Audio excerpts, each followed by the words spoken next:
Thank you very much. Welcome to this meeting of Children and Young People Scrutiny Committee. Agenda papers and other relevant information are available on the Herefordshire Council website. The Council is streaming the meeting live on the Herefordshire Council YouTube channel and also making a recording. The recording will be available via the Council's website shortly after the meeting is concluded. Other attendees are permitted to film, photograph and record our public meeting, provided it does not disrupt business of the meeting. So if you wish not to be filmed or photographed, please identify yourself. I can't see that anybody doesn't want to. To ensure that recording quality is maintained, could members please speak as clearly as possible and keep background noise to a minimum. Make sure your mobile phones are turned off and your computers are on silent, please. So we don't have anybody joining us remotely today. Members of the committee or co-optees with voting rights who join the meeting remotely. Well, we haven't got any remote attendees. We have a number of officers and other attendees present, and I'll ask you to introduce yourselves as you speak, please.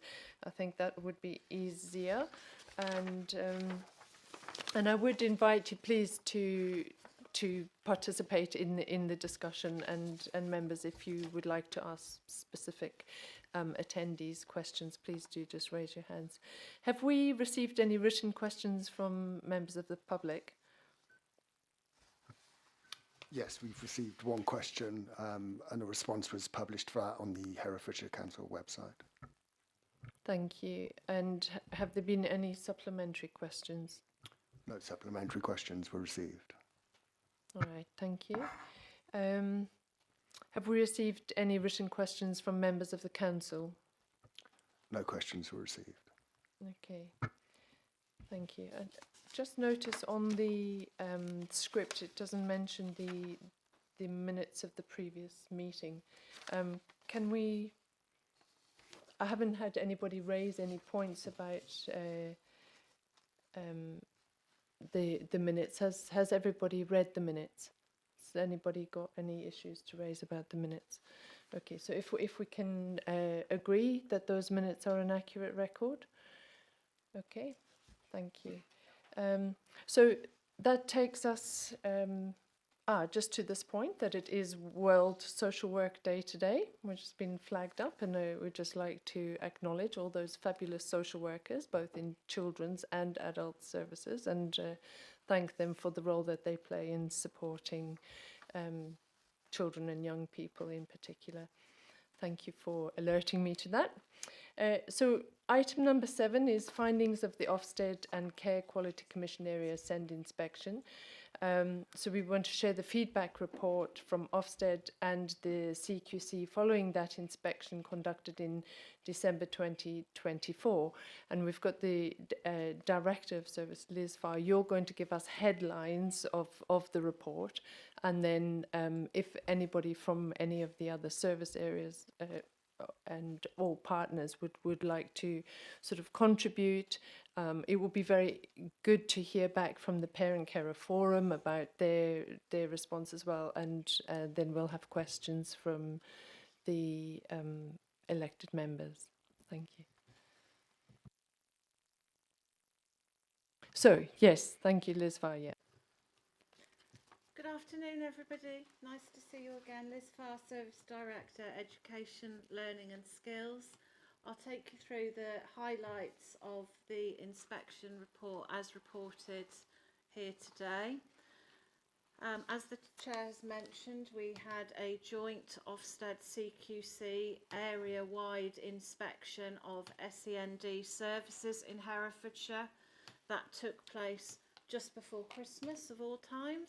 It is a 3-week inspection process, including 2 weeks of on-site activity, including case tracking of individual children and the services that are wrapped around those families. I've noted here the outcome of that inspection, so that it's not a graded inspection as such. There's not numbers 1, 2 and 3, but there are 3 possible outcomes to an area SEND inspection. and Herefordshire was graded the middle of those three outcomes. And there is a phrase that captures that grading, which essentially talks about some varying experiences for children and families in Herefordshire. So it was the middle of the three outcomes. If I take you through now some of the headlines of the report, we were particularly pleased that the report noted the strengthening of leadership across our local area partnership, and this was described as a strength. Particularly pleasing, you will have heard from me over the last couple of years of how we've had to adapt our workforce capacity to meet the rising demands particularly for caseworkers, educational psychology and the services that support families in Herefordshire. So it was pleasing that the report drew out this flexibility to adjust as a strength in our area. Equally pleasing was that there were lots of comments about the positive relationships between children and their workers in Herefordshire across all areas of the partnership. And those positive working relationships are described as a strength. We were tasked with making sure that more families in Herefordshire knew what support was on offer. So the term we use in the SEND arena is the local offer. That's the recognised term from the Code of Practice. And we have a local offer that we feel strongly that we publicise, and our information suggests that we're seeing more traffic to our web pages, but we accept we can do even more to promote what services are available to families so that they receive the right help at the right time. Co-production was described across the partnership as a strength. And particularly pleasing, some of you will know about the recent opening of the Youth Employment Hub in Hereford City, and that was seen as a very strong example of co-producing a service and a facility from the beginning to the end with our young people who use that service. In terms of education, inspectors visited a number of different types of setting across Herefordshire as part of the inspection, ranging from early years settings through to primary schools, through to special schools, and also some of our alternative providers, including our pupil referral service. You will see from the report that those aspects have been reported very strongly indeed. For some strong practice in Herefordshire across our education settings, and in some cases it was described as innovative.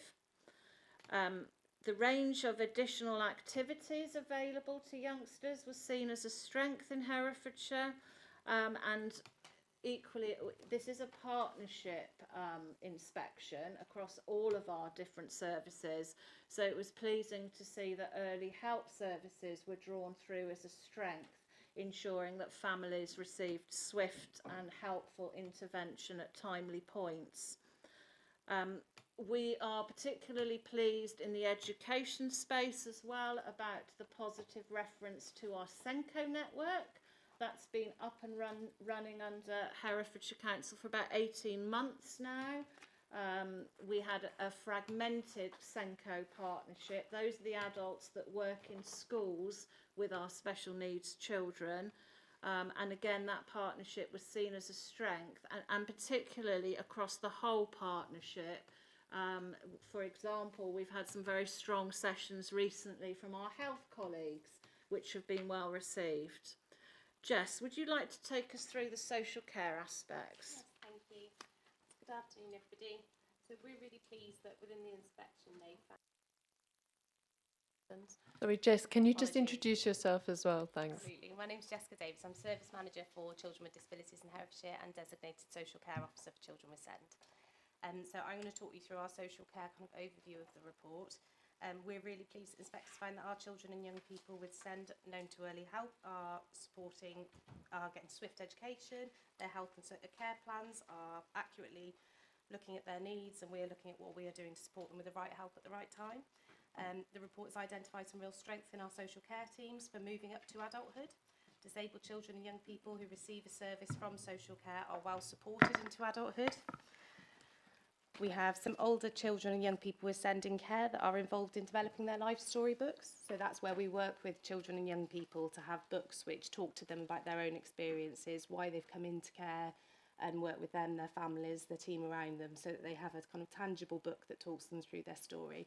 We're really proud of some of the work that we do with our children and young people around these books, and they've got handprints in, they've got their parents' handprints in, siblings' handprints, and different ways that we communicate that with them. So it might be PECs and different communication strategies, so that when they're reading their book, it isn't just words and pictures, it's a really clear, kind of tangible book for them in a way they understand.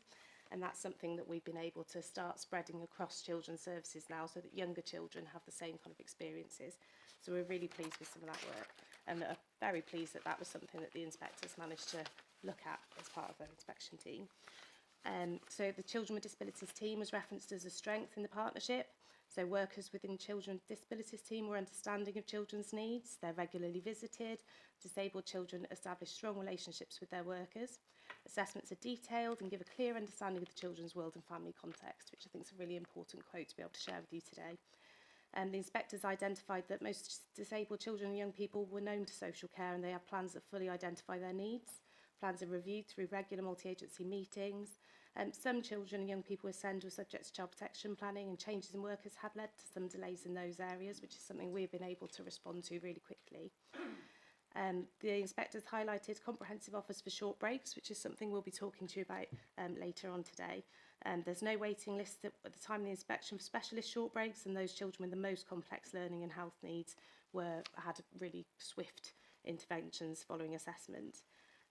They noted about the work that we had completed recently to increase the range of providers for short breaks, which again I will hand over to my colleague to talk to you about today, and make sure that we're communicating that, which I think Liz just touched on. What are we doing to make sure people know of the rich offer we have here in Herefordshire? So we're really pleased that they caught on to some of the work that is developing for us, right from early help all the way across children's services, for the vast population of children that we have in Herefordshire with SEND, and how well established we are in that network in supporting children and their families. Thank you. And obviously we're going to look at the short breaks in agenda item 8. Thank you. Good afternoon. My name is Jade Brooks. I'm the Director of Operations and Delivery at Herefordshire and Worcestershire Integrated Care Board, and I'm going to pick up the health elements of the inspection. In common with virtually all the inspections that have been conducted in 2024 and 2023, the inspectors had a key line of inquiry around waiting times. What they found in Herefordshire is that at the time of the inspection, there was variation in the length of wait, impacting on a number of children and young people. They did, however, acknowledge that there were recovery plans in place, and we were taking steps as a partnership to remedy those long waits that had both materialised as a result of the COVID pandemic, but also significant increase in the level of demand, particularly for neurodivergence assessment and diagnosis.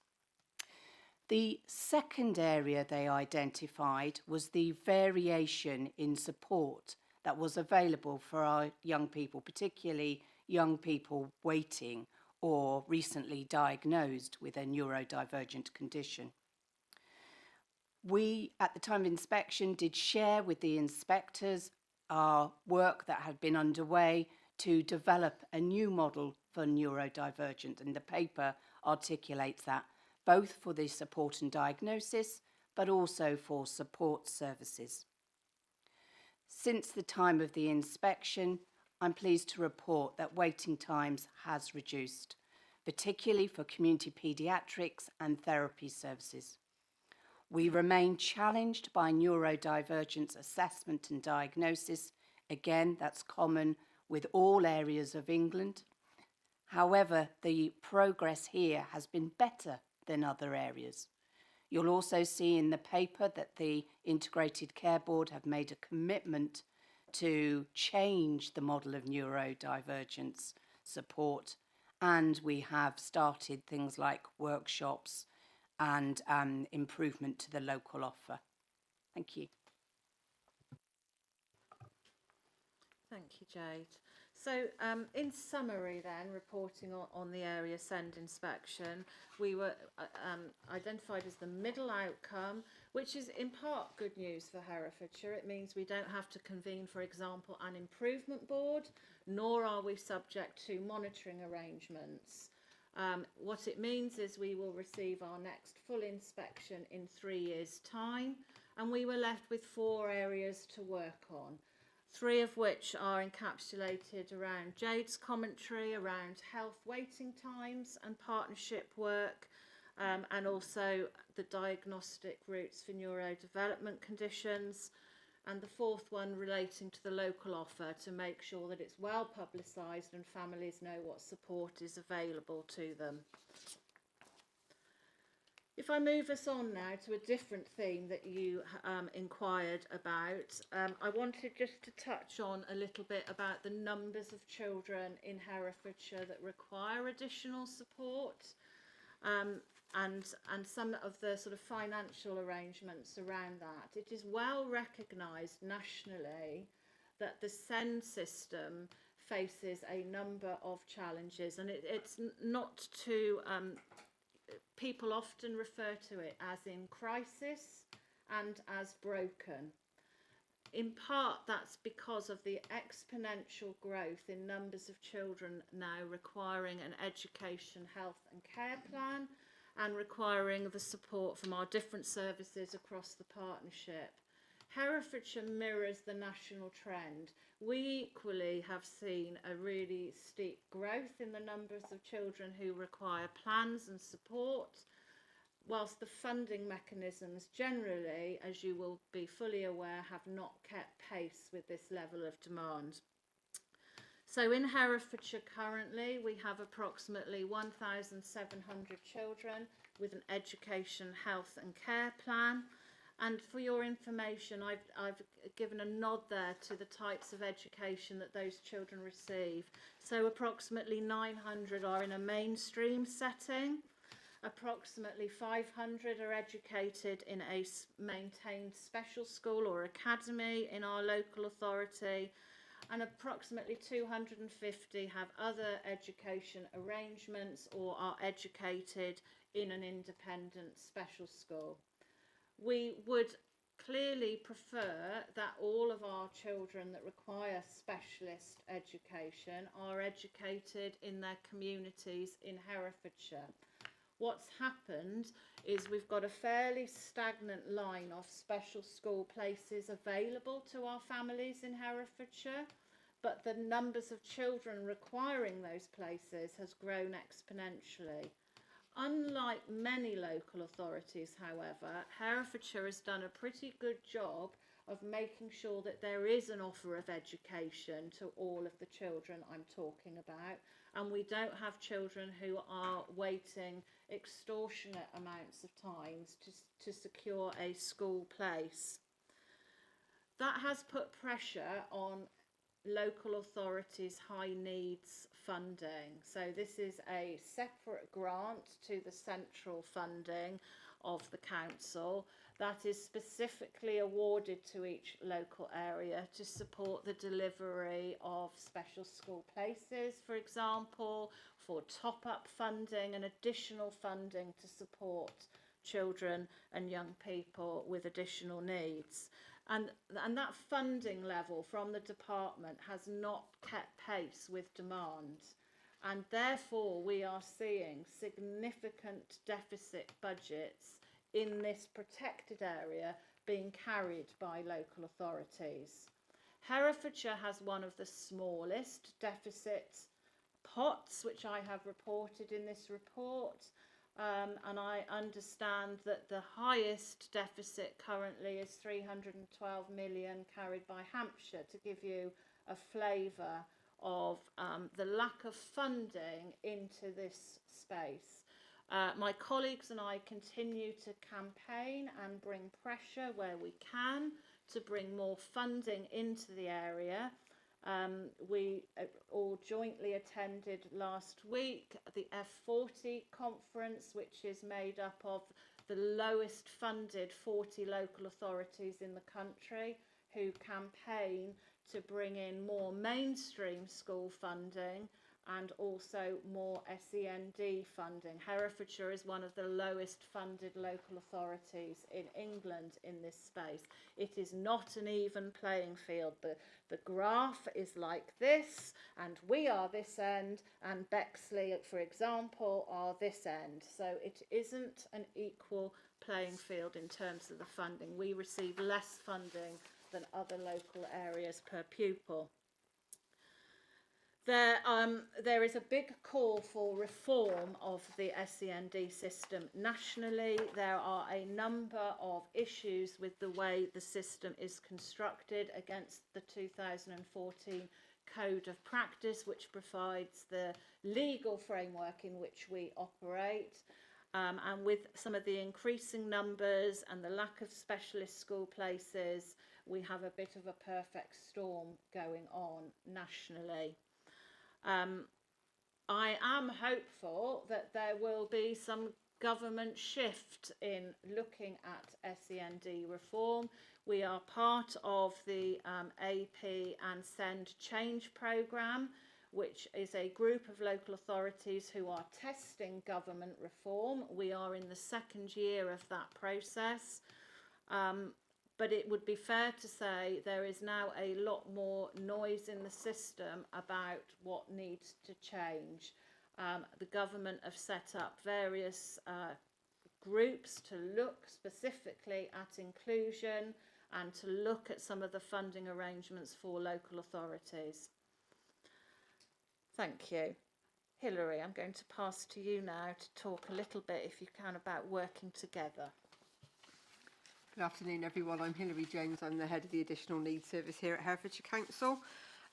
So Liz has mentioned there about the 1,700 plus children with an education, health and care plan, but before we get to that, there are children who have SEN in our schools in Herefordshire, and we are working collectively to support those children and children with an education, health and care plan. So I just thought I'd give you a flavour of some of the ways that we work together. So we have a stepped approach to supporting children with SEND. It's called SEND support. So these are children who are supported in schools through outreach services, whether they're from health, social care or education. So that might be educational psychology support, support from our social, emotional and mental health inclusion service. It might be the West, the wellbeing and emotional support teams from health. It could be occupational therapy. It could be early help. There's a whole range of services that are all inputting into to support these children to try and keep to meet their needs at the earliest point, really. So that's one way that we're all working together. We've currently got, it's coming to the end of the first year of the Partnership of Inclusion of Neurodivergence in Schools, which is a primary school initiative. It was funded by NHS England. The funding is now moving to come from the DFE in phase 2. And this has been a way of us trying to think creatively about how to support schools to meet the needs of children with diagnosed and undiagnosed neurodivergent conditions.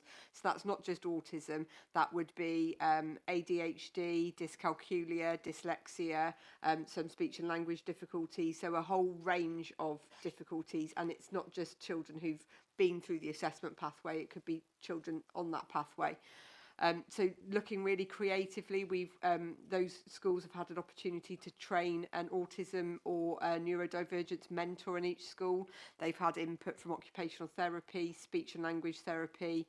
Our parent carer voice have been working with the parents of children in schools to identify what they think could be done differently. So we've been really thinking hard over the last 12 months to test out what might work in Herefordshire, and we've seen some really good examples from schools coming back to say, you know, we've got our neurodivergent mentor in school now, and now we want to train another one, and we're going to get those people to train the rest of the staff so that we've got a community here who know how to support these children. So so that's been another way that we're working together. We've got a designated clinical officer in health who contributes towards making sure that the system is you know, the different parts of the health system are working together to support children. And we've also got our designated social care officer, Jess, who's in the room with us today, sometimes known as the Disco, possibly the best job title in the world. But they work together with the SEN team, the staff who are supporting children throughout their journey, whether that's we offer funding to schools to support children without the need for an education, health and care plan, again, to get in quickly, to put the support in place, not having to wait for the 20-week statutory assessment process. So they're working together. We sit on the same panels. We're talking about the same children, and I think that came across as well in the Ofsted CQC feedback, that, you know, we know our children well, and that's because we're talking about them all the time. And sometimes you think, well, there's not many of us. You know, we're relatively small teams, but because there's not many of us, we really do know who these children are, so that they're not just a name on a piece of paper. So that's just some of the ways that we're working together. And I think it's back to you now, Liz. Thanks, Hilary.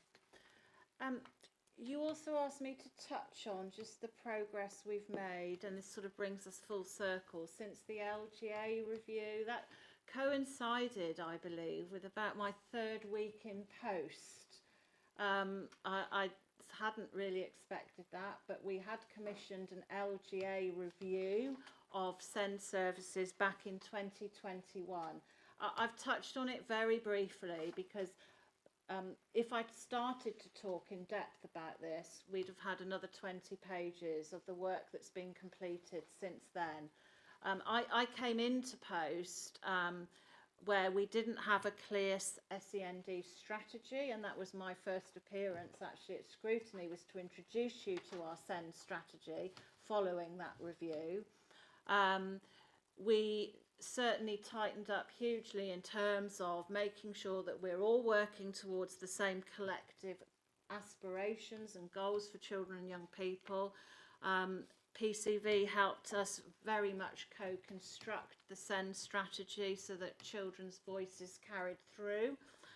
Underneath that, we completely revamped our delivery plans so that they were very clear and tight to the SEND strategy, and we completely reviewed our governance arrangements. They are unrecognisable from 2021. We had a very strong operational partnership group at that stage who continue to meet and do great work for our children and young people across health, social care, PCV and education. But we introduced a more senior governance board at that point, known as our SEND and AP Strategic Assurance Board. And with support from the LGA for about 1 year, we really strengthened governance arrangements. And that included as well some of our approaches to engagement and participation, for example. We now have a very active group of Herefordshire helpers who are referenced actually in the report. That's our Children and Young People's Partnership. It was lovely to see them in Plough Lane yesterday. They did a full tour of the building with our participation worker and got to know some of the officers working on their behalf. So we've really strengthened that side, as well as our multi-agency quality assurance activity. I would describe the SEND space at the local authority as unrecognisable from 2021. I would say that we've always had some real strengths in some of the work that goes on here, but we now know ourselves so much better. We didn't at that stage gather a huge amount, for example, of performance data. We now have a very well thought of SEND dashboard with over 400 measures that regularly reports into our governance groups. So our ability to know ourselves well, know where we are continuing to shine our efforts, and where things are working well is now well understood across the partnership. And I think that LGA review, which identified some of those next steps, was particularly helpful at that point in time at shaping our work. I would conclude, however, that those actions are closed down now for us as a partnership, and we will continue to focus our efforts on the next steps that Ofsted and CQC have left us with more recently. So I'm now going to hand to Jade, I think, to talk us through the neurodevelopment pathway, which you requested some additional information on. Thank you. So with regard to at the time of the inspection, as well as the waiting times, they identified that not all children could have access to the same offer. And very much at that point, the inspectors were talking about assessment and diagnosis. You'll see from the paper, actually, we have a broader vision as a partnership for our children and young people. Neurodivergence is a lifetime condition, so even after an assessment and diagnosis, the child, the young person and their family, their community will require different levels of support going forward. It is our vision that we work with all universal services to make reasonable adjustments, and that we have specialist services for children and their families. And by specialist, I mean people that they can easily access without something like a GP referral, and therefore receive support about things like eating, sleeping, things that change as the child or young person goes through their childhood or into adulthood. We also recognise that services shouldn't cut off at 17, 18 years old, and therefore our model being proposed is 0 to 25 years, and that's significantly different to other local authority areas. And also we have taken into account the link between neurodivergent and mental health conditions, and you'll see in the paper that unfortunately people with autism have a 70% chance of developing a mental health condition. Putting all this together, we have worked with the parent carer voices, children and young people, parents and carers in the county of Herefordshire to design a new model that pulls all this together in one place, rather than that tell your story more than once, go to this service, then this service, then this service. So where we are today in Herefordshire is that model, unfortunately. Where we will be in a year to 2 years will hopefully look very different. Under the NHSE guidance, we are required to publicise and make available to families something called the right to choose. This gives families the opportunity to select their provider of choice anywhere in England in order to have a neurodivergent assessment and diagnosis. The waiting times nationally are really very poor in this area. And as a health system and with support of our partners, we have, if you like, courted a number of these providers in order to make assessments available to our children more easily than that. At the moment, we have revised our specifications. We have received positive feedback from the providers, and therefore we should be able to open up the marketplace, i.e. give families real choice and not just an opportunity to join the back of a very long waiting list. This, we hope, will bring down the waits in the NHS even further while we wait for our new model to go live. The new model, as detailed in the paper, will be in 2 parts. One will be that service pulled together, and the second will be something around support services. We see this as the opportunity to deliver support for families without a label, i.e. you can have it pre-diagnosis and post-diagnosis, in the community where the child or young person resides. As Hilary mentions, this will link into the schools and take the learning from the PINS project that has been running successfully in 2024, but also we hope we can reach into the voluntary and community services to make this meaningful for families and without fear or anxiety about yet another medical or NHS provision. Very much we've taken the feedback of families on board to influence that. One of your questions may be about the resourcing of such services.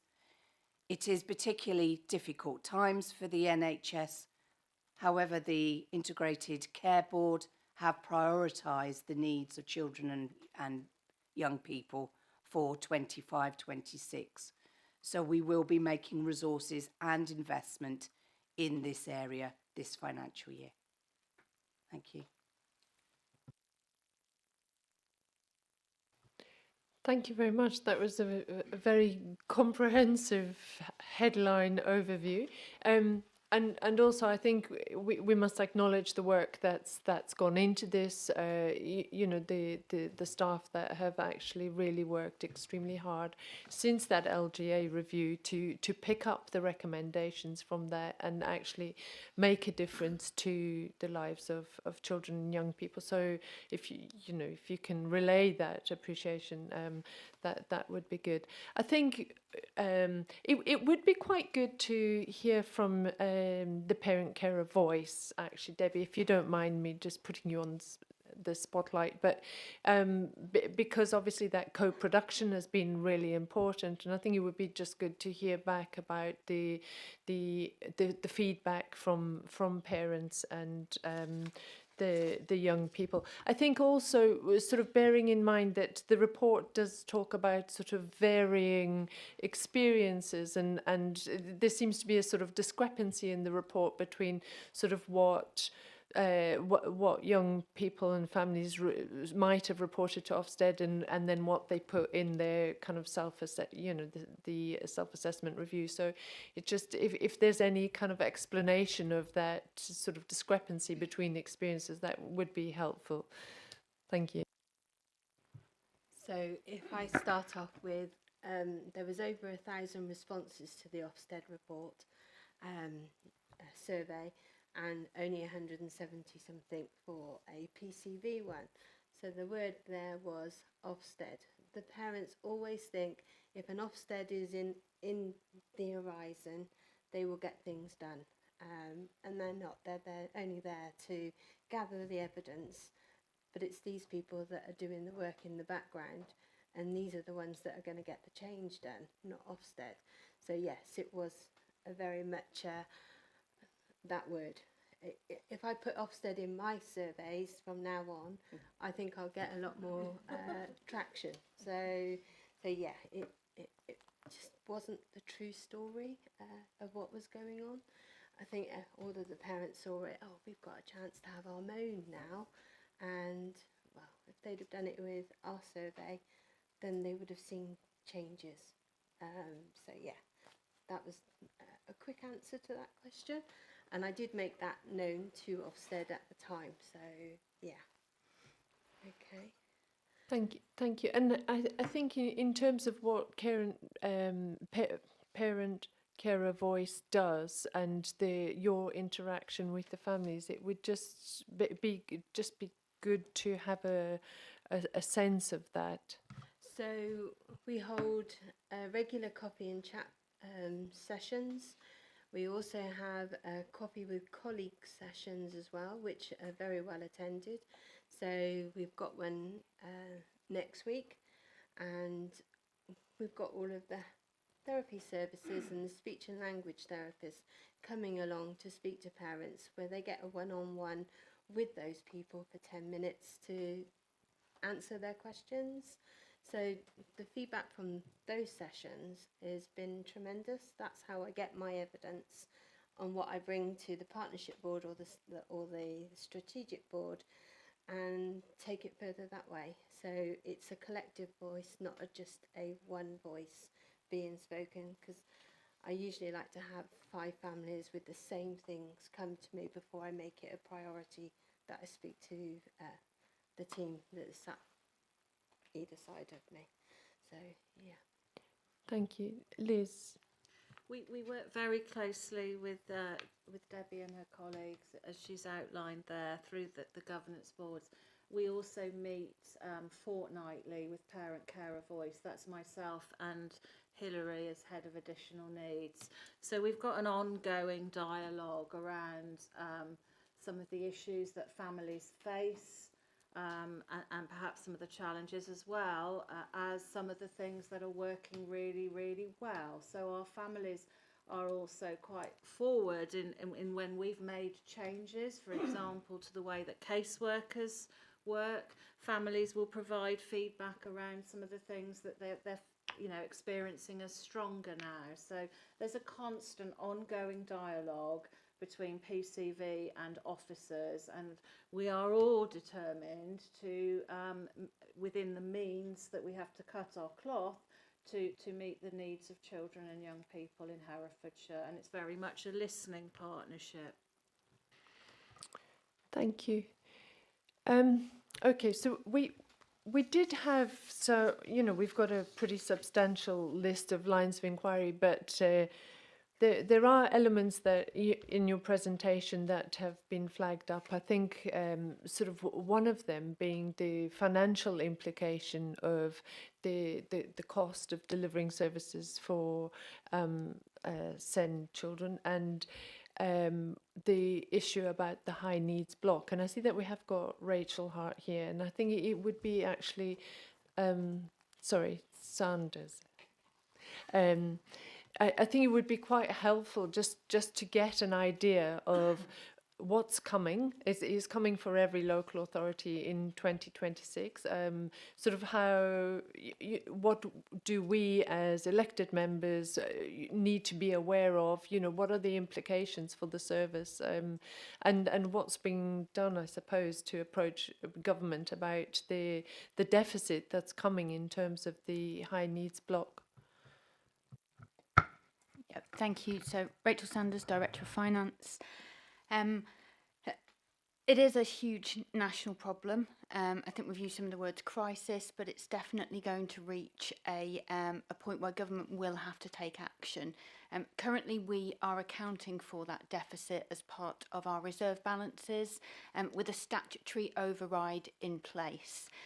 But the real in-year impact is that this is expenditure in excess of the grant funding that we receive. So that's cash out of the door, out of the council's treasury balances that is needed to fund this additional expenditure. Liz referred to our position to give that local context.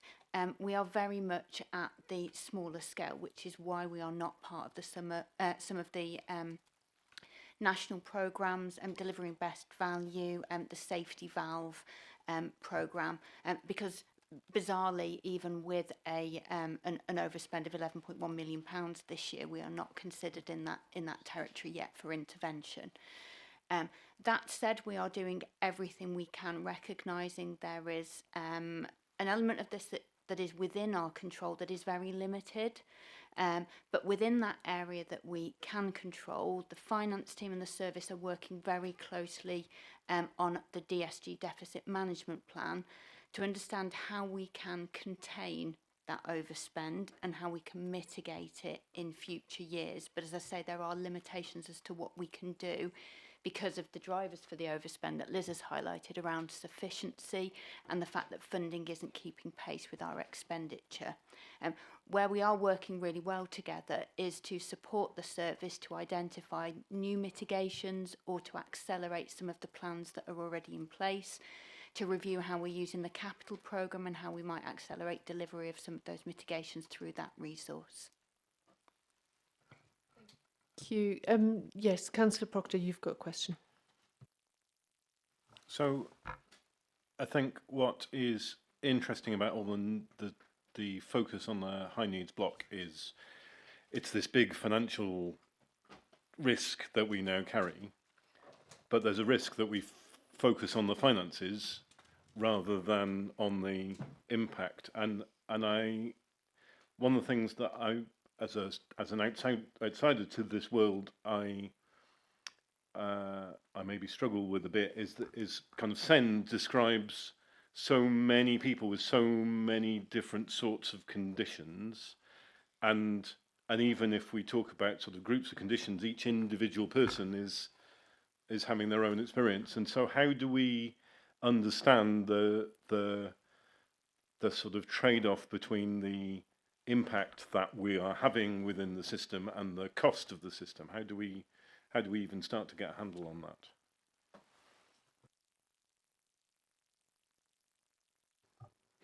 It's a very good question. It does encompass a huge range of different abilities, different diagnosis, different age groups, different challenges, and the service response is child at the heart of that response. And we have a range of responses around type of schooling, for example, or level of support that we are able to give. We have a system of top-up funding where that's needed to support children and young people. I don't know that there is a trade-off in this space. That's a very difficult question to answer. So we have a number of statutory responsibilities to our children and families, as well as a moral duty that they receive a suitable education in their local community. One of the things that we've looked at through the deficit management plan that we think may assist us in this space is to try and grow the level of local provision that is specialist. It's a numbers game, and you will be aware that the more children we can accommodate locally, that's morally the right thing to do, that we keep children in their local communities. And B, it potentially reduces some of that expenditure because we have more local facilities. Over the last 18 months, we've opened a number of resource-based provisions, which you may have seen in some of the comms that have gone out. So my team and my capital colleagues have looked very closely at any unused spaces in Herefordshire, a spare classroom here and a spare classroom there. And we've successfully, over the last 2 years, we must be knocking on now, if I include the new bases we're opening in September, for well over 100 additional spaces. Usually resource spaces are around 8 pupils in an unused classroom in Herefordshire. We provide a network of training for staff, network events. One's happening this evening, actually. So we've got a number of autism bases across the county. From September, we are opening a further hub for social, emotional, mental health difficulties to support children. So all of this is easing the growth of the deficit because we are gradually increasing the number of places locally. Now, all of those come at cost as well. There is some cost to all specialist provision. However, it is a cheaper cost than independent school fees and generally welcomed by families. But we are having to paddle furiously to keep up with demand. So we are in a situation where we are trying to slow the growth of that deficit whilst balancing our obligations to meet our statutory function. That's really very interesting. Do we know, how do we measure the outcomes that we're delivering through these different sorts of provisions? So obviously the sort of ideal thing is something that would be of lower cost and deliver better outcomes. I suppose something that's of lower cost but delivers similar outcomes is okay. Obviously something that was lower cost but deliver worse outcomes would be worse. But because of the complexity when we're dealing with SEND, how do we understand the outcomes that we're delivering? Again, it's quite a complex response. The local authority, the thing in this space, and I referenced the 2014 Code of Practice, parental preference in this space often trumps everything. So if parents name particular provisions on their plan, we can come up with alternatives, but we can also end up in tribunal around those decisions. So parents have a very strong influence over which setting they nominate for their child. In terms of that outcomes v cost, we measure pupil outcomes for specialist provision through their education, health and care plan. They all have bespoke objectives that we review on an annual basis, and those are adjusted accordingly if we need to.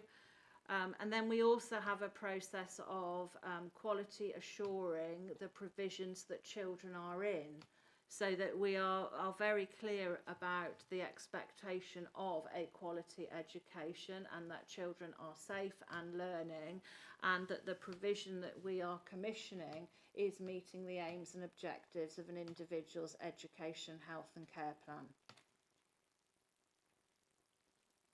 If you want me to consider outcomes more broadly around perhaps milestones such as Key Stage 2 SATs and those sorts of things, we did a presentation recently where we talked about SEN support performance as a group across some of those milestones. It can be quite risky to draw too much conclusion about our EHC cohort against their national counterparts, because they're generally a very small population at each of those testing periods. On the whole, from my memory, without the data in front of me, the SEN support group do particularly well compared to their national peers. We do see a gap in performance for our EHC cohort generally, but it is very small numbers. Thank you. I guess that is a very interesting answer. I guess I'm coming from a place where I like numbers, so I'm looking for the graph that's going up. This, and I appreciate that may not be available, but there's also, because Rachel has spreadsheets which are sort of undeniable. I think it's just useful to kind of make sure that we understand that there are some financial spreadsheets over here which are, but there are consequences to what we do with the finances as well. And but if I could just, I'm just, because we're talking about money, I wonder if we could bring in the NHS costs here, and I wonder, is there any interaction between where the NHS spends their money and where the local authority spends their money?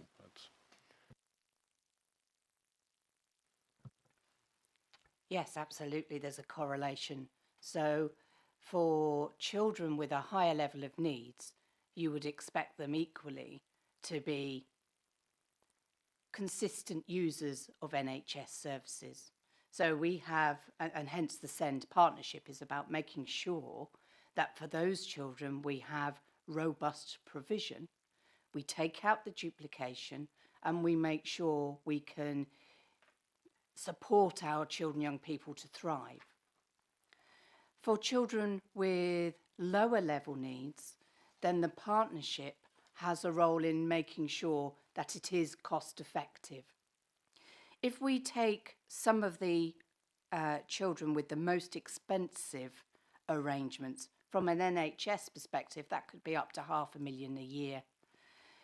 For our other children, then there is a balance to make between making sure that we give them sufficient support in order that they thrive, and therefore the cost is efficient going into adulthood.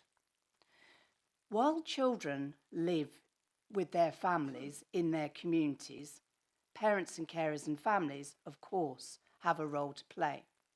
As they enter to that transition into adulthood and as young adults, that connectivity may reduce a little bit, or as they want to achieve the things that young people and we want them to achieve, and therefore the cost may go up.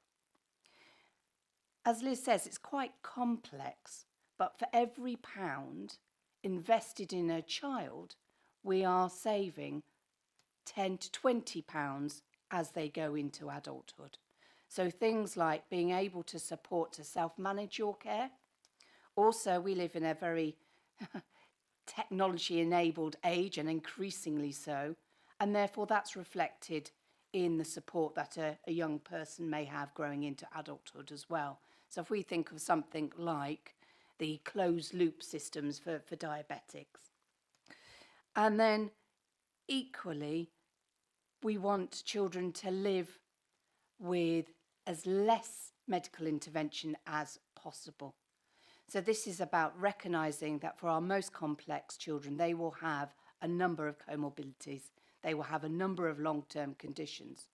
And therefore, the best thing we can do for our children is make sure that their teachers, their scout leaders, all of the people that they interact with as children can give them the best support so they can access the life that they should and quite rightly deserve. So as I say, £1 spent here saves lots over there. Thank you. Yes, Hilary. I was just going to come in with one other point around outcomes. So when we're looking at, you made a very good point about, SEND being almost an unhelpful label. In fact, somebody wrote an article at the end of last week saying, And yesterday. well, was it yesterday as well, saying in an ideal world we would do away with the label because it applies to so many young people, and even if you talk about children with a specific type of need within that great big bucket of need, if you like, it doesn't mean anything. If you meet one child with a diagnosis of autism, you haven't met every child with autism, have you? So we have a broad range of need, and so we have a broad range of outcomes. But I think if I can just reassure you in terms of what we are measuring, that we can sort of see across the board is our preparation for adulthood outcomes. So we are expecting or hoping that our young people, when they are leaving school or leaving college, are being prepared to live as independently as possible, to succeed and manage their own health needs wherever they can, to engage in their communities, to be valued and included. So when we look at the outcomes that we measure there, we do see higher numbers of young people meeting those broader outcomes, whether that's our relatively low numbers of young people who are not in education, employment and training, who have SEND, and we're also seeing an increasing number of young people who might have been accessing specialist provision up until the end of year 11 or maybe year 13, and then are then able to step into a more mainstream provision. So whether that's at the local college or a local training provider, so they are being supported to have their needs met at a lower level, if that offers you any help. Thank you. And I think that whole issue of transitions was definitely one of our lines of inquiry that we can possibly just come back to. But Councillor Highfield, you've got a question? Yes, first of all, I'd like to thank Ms Brooks for raising the subject of the value for money. I'm delighted to hear that you look at the effectiveness for what you're spending as part of the process, because Councillor Harvey and myself and a couple of others some time back looked at the costs of care. And there seemed to be an attitude of, well, we've got to do it, so whatever it costs, we'll do it. And we were a bit concerned that that can't be open-ended, and so it's really good to see you talking about that. Thank you very much for that. I have a question about the, and I'm delighted with what you people are doing, by the way, but we're Scrutiny, so we have to ask questions. There's a whole range of services, and you referred earlier in your talk to the effort to make sure people are aware of what is available and getting them in the appropriate service that's necessary for them. Can you tell me more specifically, how do you do that? How do you make sure that the parents, for example, or the school knows what is available, how to approach it, and our staff as well? How do you make sure specifically that they know what's available in an appropriate case? So the local offers published on our our website. It's been co-produced with Parent Carer Voice, so any content that is new that we're adding to it, which we're adding pretty much all the time, that it's easily accessible and understandable for families. We have regular, so in November, the Herefordshire Now magazine that goes out to families, there was a Send article in that highlighted the local offer. We have the local offer is on a lot of email signatures. We put it in the Spotlight, which is the newsletter that goes out to all schools. We have just had printed a lot of flyers, so if we go to any events we can actually be leaving them. At our Senco network that Liz referred to earlier, we are promoting the local offer at all times. We've got a QR code, so we really are, apart from putting it on the side of a bus, we are doing everything we can to try and promote it as much as possible, and advertise it as broadly as we can. Thank you. We also have an SEND newsletter to our families that we write regularly. So we've got a very connected, coordinated approach to communicating with all of our stakeholders, whether that's our school colleagues, whether that's parents, whether that's through our governance boards, our networking events. We did an awful lot of work in the last 18 months to update our local offer and particularly to be responsive to Parent Carer Voice about how to make that usable for families. So there's a huge amount of work has gone into updating and making it accessible within the constraints of a council website.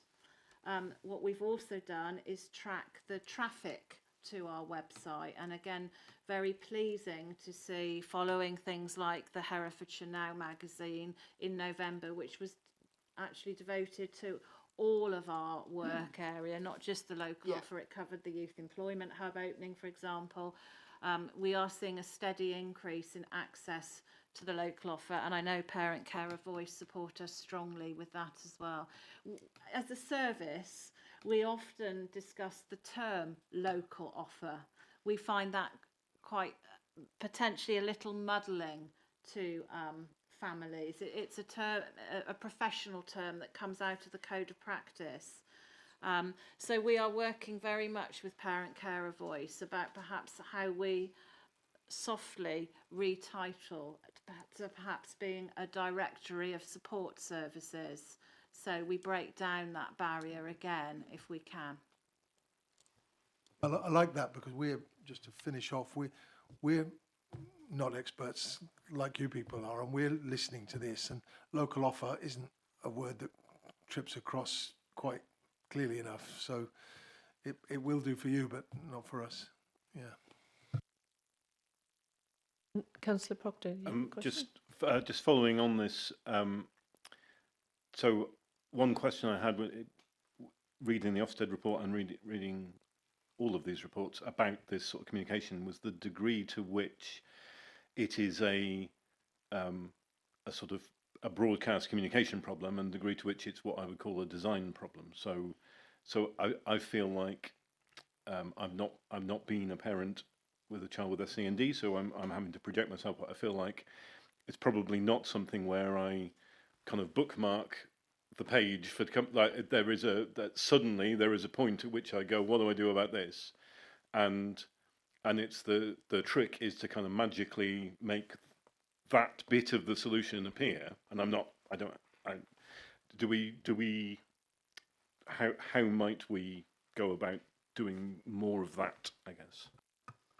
I think that's a very good point, and it's absolutely knowing it's there when you need it, isn't it? And those moments come along. I think we would all agree that we could advocate more strongly that, particularly through our Sencos in our schools, that first point of contact when support and help is needed, that we make sure that there is strong signposting at that stage by our school colleagues of what the Herefordshire Council local offer is. We've certainly done some strong joint work again with Parent Carer Voice around some key guidance documents for families at different points in education, primary and secondary. So some reading materials that can be shared with families to help direct again. But it is really critical the role that the school's special needs coordinator plays in signposting families to our local offer. So we think in developing our materials and making that easier and keeping it high profile in our termly Senko network meetings is one of the ways we continue to shine a light on the local offer and make sure families are aware of it. Thank you. I think what I'm hearing from the conversations, first of all, schools are absolutely crucial, again, like the early help, you know, that they are the sort of first line of sort of defence, so to speak, but and the work that Senkos are doing. So I think that, you know, hearing about the work with health and the West team in schools, that feels really sort of productive. And I think the what you're saying about schools increasing the capacity for schools to actually deal with the needs of children is absolutely crucial. What I read from the report also was about the pupil referral system and the need for additional places in the county. And I wonder if you could just exacerbate on that a bit, how much that need how much of that need we have in the county, and what's happening about it. I know that there have been plans to create a new school. Are those being properly supported by the government? Is the resourcing there? Because obviously that, if we had additional places in the county, that's going to reduce the costs of sending children out. So if you could just speak to that, please. Thank you. Yes, it was very pleasing that the Pupil Referral Service were mentioned so positively for the work that they do to re-engage youngsters back into education and prepare them well for the next steps. That was really pleasing. The Pupil Referral Service in Herefordshire operates across 3 very small sites, St David's, Aikenbury and H3. And meets a number of different needs for pupils, including a pathway for children who are permanently excluded at secondary level. That resource is full to capacity, and that means that their ability to provide helpful outreach work has become more limited in the last 12 months or so. The service has a number of business cases where we are requesting support to bring in new resource bases, new alternative providers, and create more spaces in Herefordshire. It is very difficult to secure funding from the department in this space. We have been successful in the last 12 months. You will be aware that we've been granted a new free school special school for 80 places in Hereford City.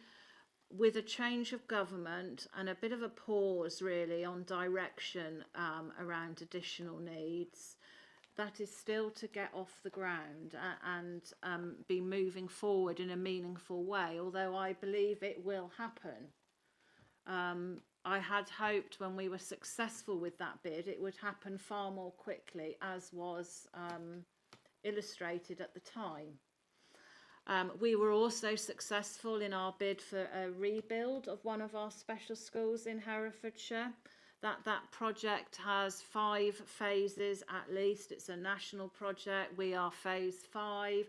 Already the deadlines have pushed and pushed and pushed further into the distance. So things are very, very slow. One of the things I campaign for very strongly is a much clearer process from the department for local authorities around their future plans for rounds of bids for school building. and rebuilding projects. There is no forward plan. We never know from one year to the next whether there will be another round or when it will land. So when my colleagues and myself are forward planning to meet sufficiency demands in Herefordshire, very difficult to wrap in the department thinking. And when we are successful, it seems to have quite a significant time lag as well. So we also receive a very small high needs capital grant to expand and add on to our existing special schools in Herefordshire. We've used that really well over the last 5 to 10 years, and we have added a classroom here and added a classroom there with that small capital pot of money. One of the challenges we have as a service is that our special schools now have sort of reached capacity of us being able to add another classroom here and another classroom there. Meanwhile, the growth in complex needs children that require specialist places has grown exponentially. So we are looking with this capital support and the support of colleagues to put forward a number of business cases to support the service in expanding specialist provision in Herefordshire. Okay, thank you. Councillor Harvey's got a question, and then Councillor Highfield, and then Councillor Davis. Thank you, Chair. I'm sorry, I'm going to jump about all over the place in terms of questions, so bear with me. And first of all, I'd like to say congratulations for the really positive Ofsted report and for the progress that everybody's made in better understanding the service, better understanding ourselves since COVID, and may the journey continue. And thank you for so very many of you coming here to this meeting to represent the different facets of the service and the work that you provide. It's really appreciated. I'm going to dot about all over the place, and if I just blurt the questions, you respond in the whatever order makes sense. So I'm a councillor who was on the council at the time when number 1 Ledbury Road got shut down, and remember the upset and the concern in the family community that the loss of that facility engendered. And I know we're delivering short breaks in other ways, but the work that our families and carers do in supporting children with high needs at home in their families is massive, and really important short breaks to give them the break they need to carry on doing that loving work. So I guess my question on that front is how do we feel, where are we at with the short breaks provision? Are we meeting the spectrum of need now and as we assess it for the future, and where are the gaps, and what are we doing about that for our families? So that's one sort of thread.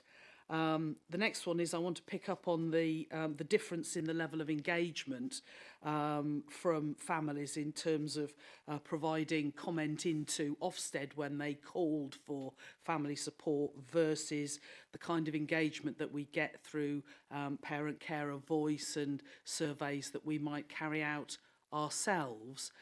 And again, the difference when Ofsted turn up and they actually go out and undertake their own inquiries of families. Obviously, there was about 7 times more families lobbying into Ofsted than were responding to our own surveys.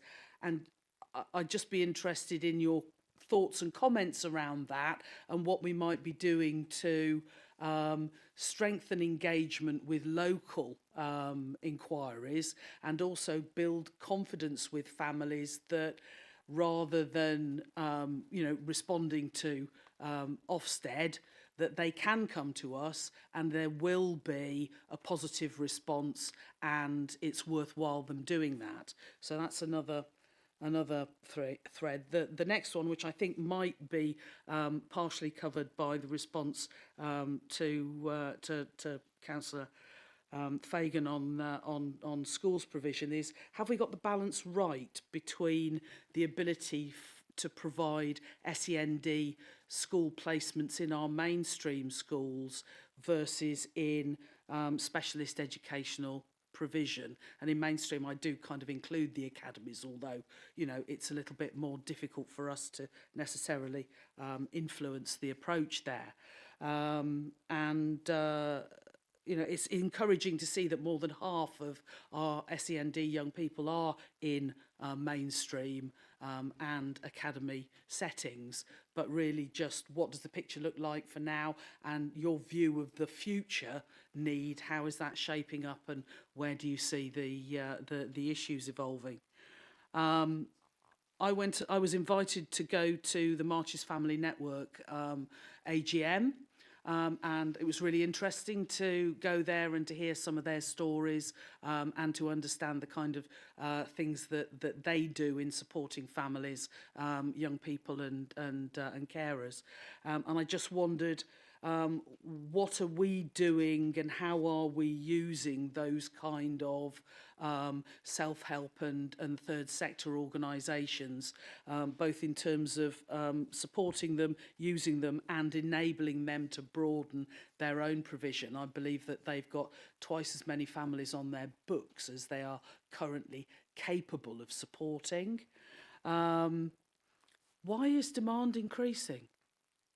What's that all about? I mean, yes, we have to respond to it, but what's causing it? Is it screen time? Is it the different, what is it about the environment that is either bringing forward more people with needs that have gone unnoticed historically, or is there something about our 21st century lifestyle which is creating problems for young people and families in terms of how they learn and develop?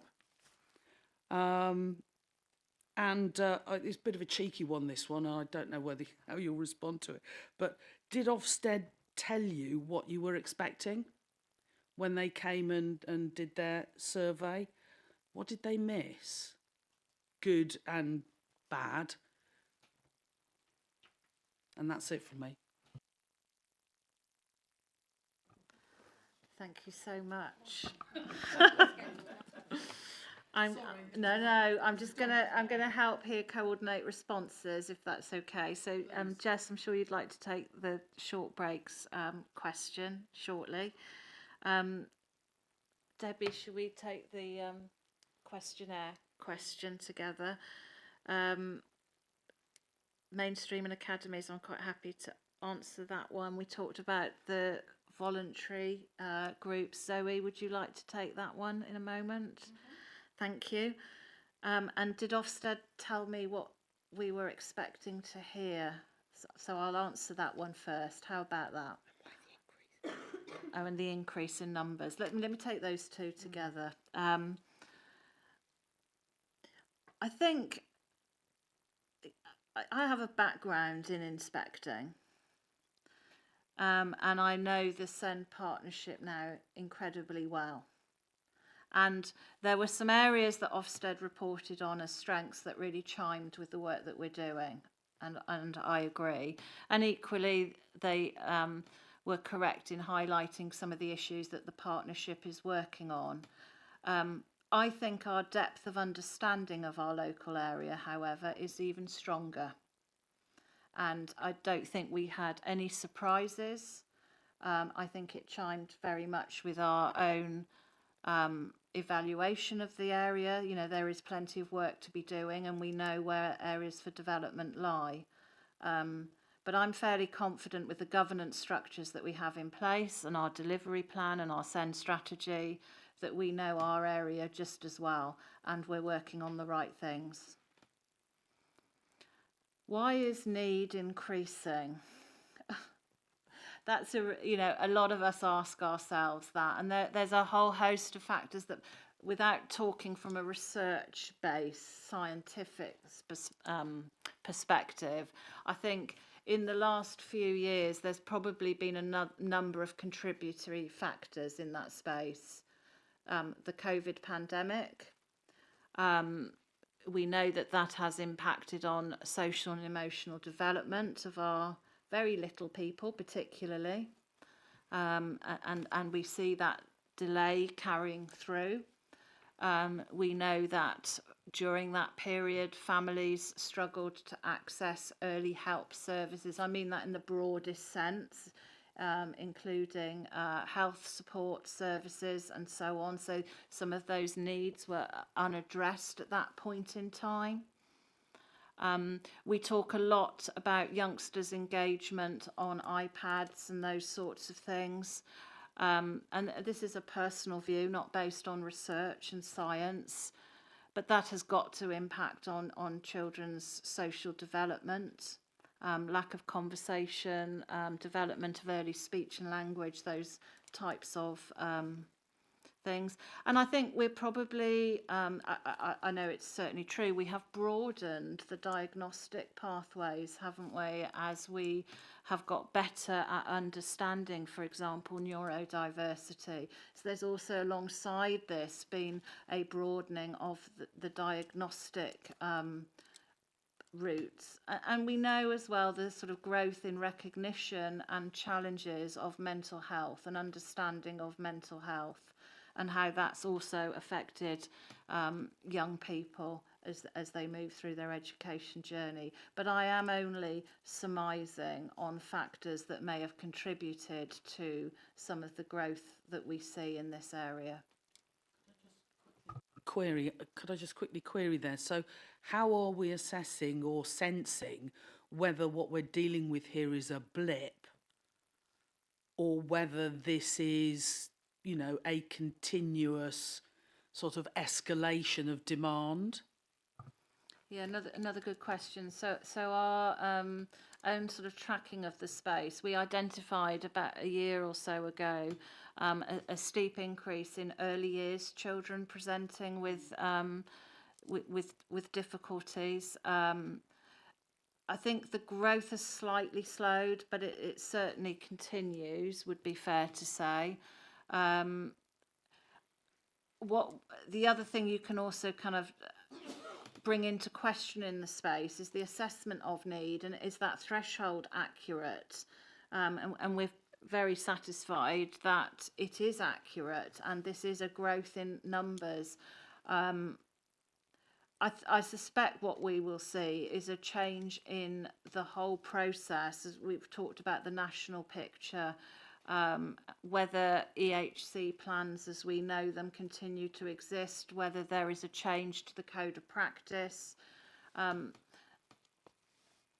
But at the moment, the level of need continues to be high across most age groups, and whilst perhaps slowing a little, we are still seeing significant need come through the system. Should I keep going? As you asked about mainstream and special school places and the balance, so that's quite interesting. So we have more children with plans in mainstream education, as you rightly picked up from the report. That should be seen as a pleasing statistic to illustrate the sort of inclusive nature of the vast majority of our schools. And you're right as well to draw on that distinction between local authority maintained settings and academies. However, in this space, we do have quite a lot of statutory clout, regardless of the type of setting. So one of the things we've done very recently is we've expanded our school improvement advisory team, and we have tilted very much towards the inclusion agenda to support our schools in meeting the needs of children with more complexity. So we have a school improvement advisor now who's dedicated to working with schools around the additional needs agenda. So she does full school reviews of provision. And one of the things we are able to do in academies and local authority schools, there's a sort of statutory relationship, a legal relationship here. Section F is about the education provision a child requires, and in essence, we are commissioning our schools to deliver on that part of the plan on our behalf. So we have a programme of quality assurance, which sometimes sounds a bit big brotherish, but it is a supportive, collaborative process where we review with school SENCOs and staff the quality of the delivery of Section F of a plan in a setting to support both schools and to make sure that those requirements are being delivered on our behalf. The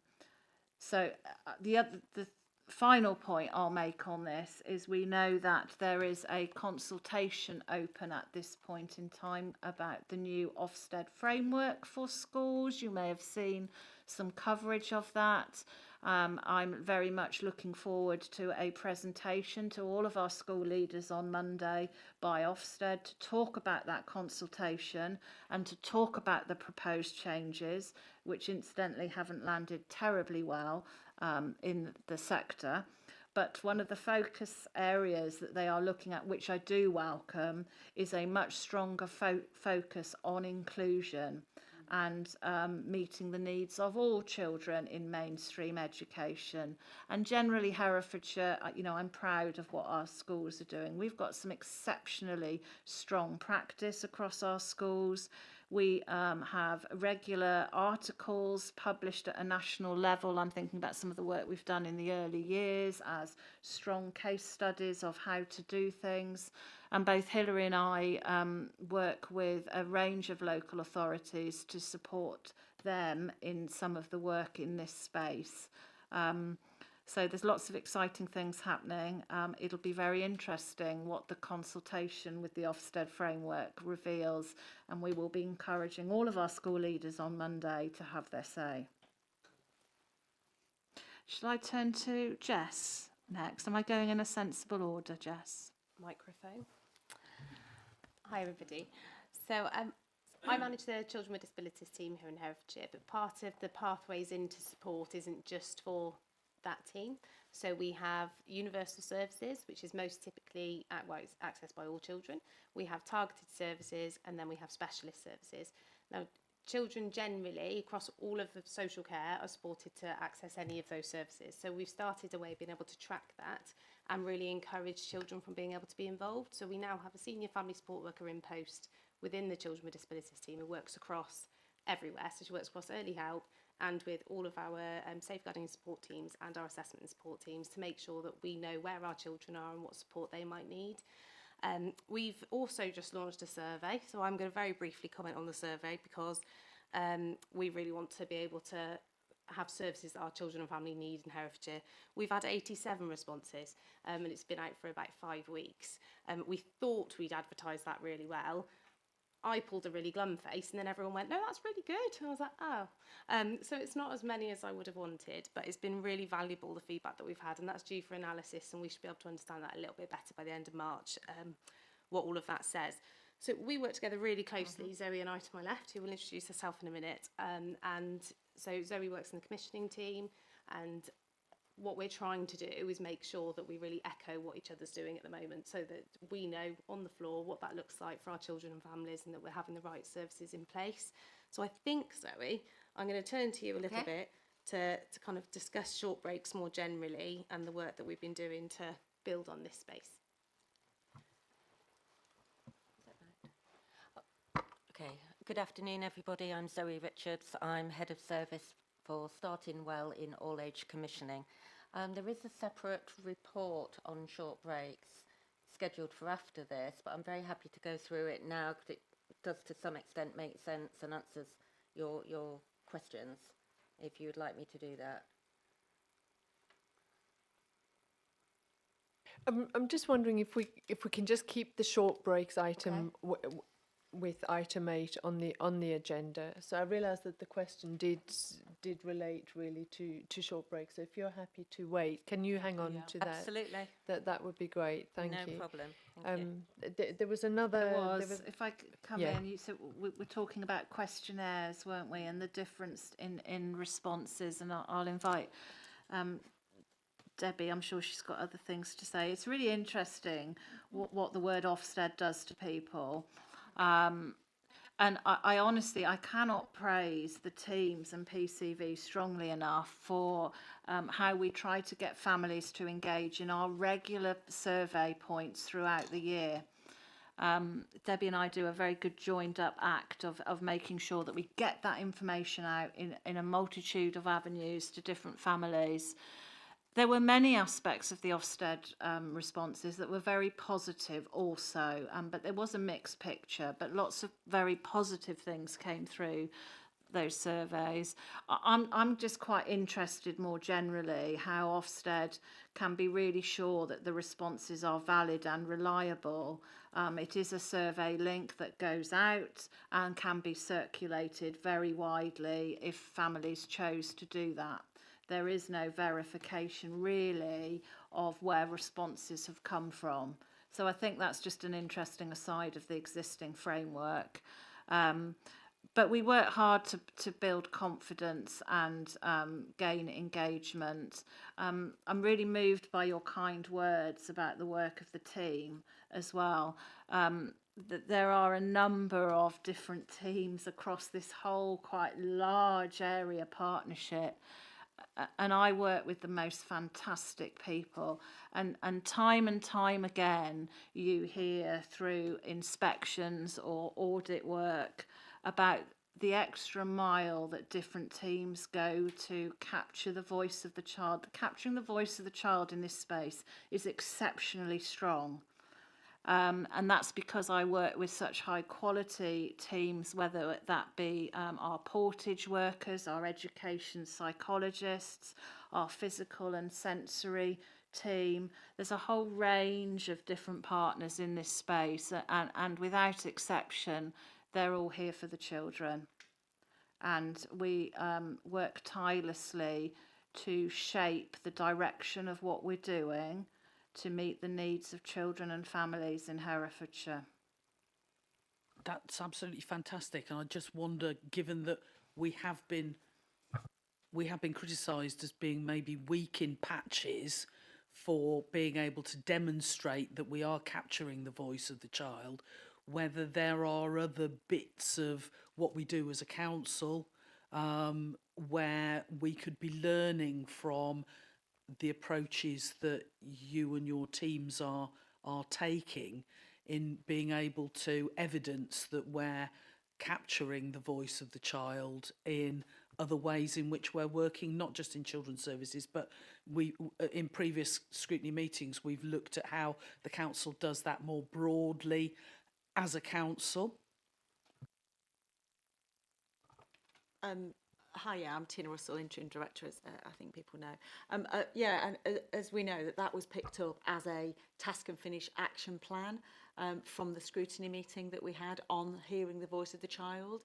So it's really good that was very clearly an action plan for the wider council and not for children's services to hold responsibility for. I know that obviously we're tracking that, and that action plan is up in place with the task and finish group in place, but children's services across education, SEND and children's social care are absolutely feeding in the ways and the ideas that we are gaining, that the children's participation as well as their feedback on services as well. So that's absolutely part of that work.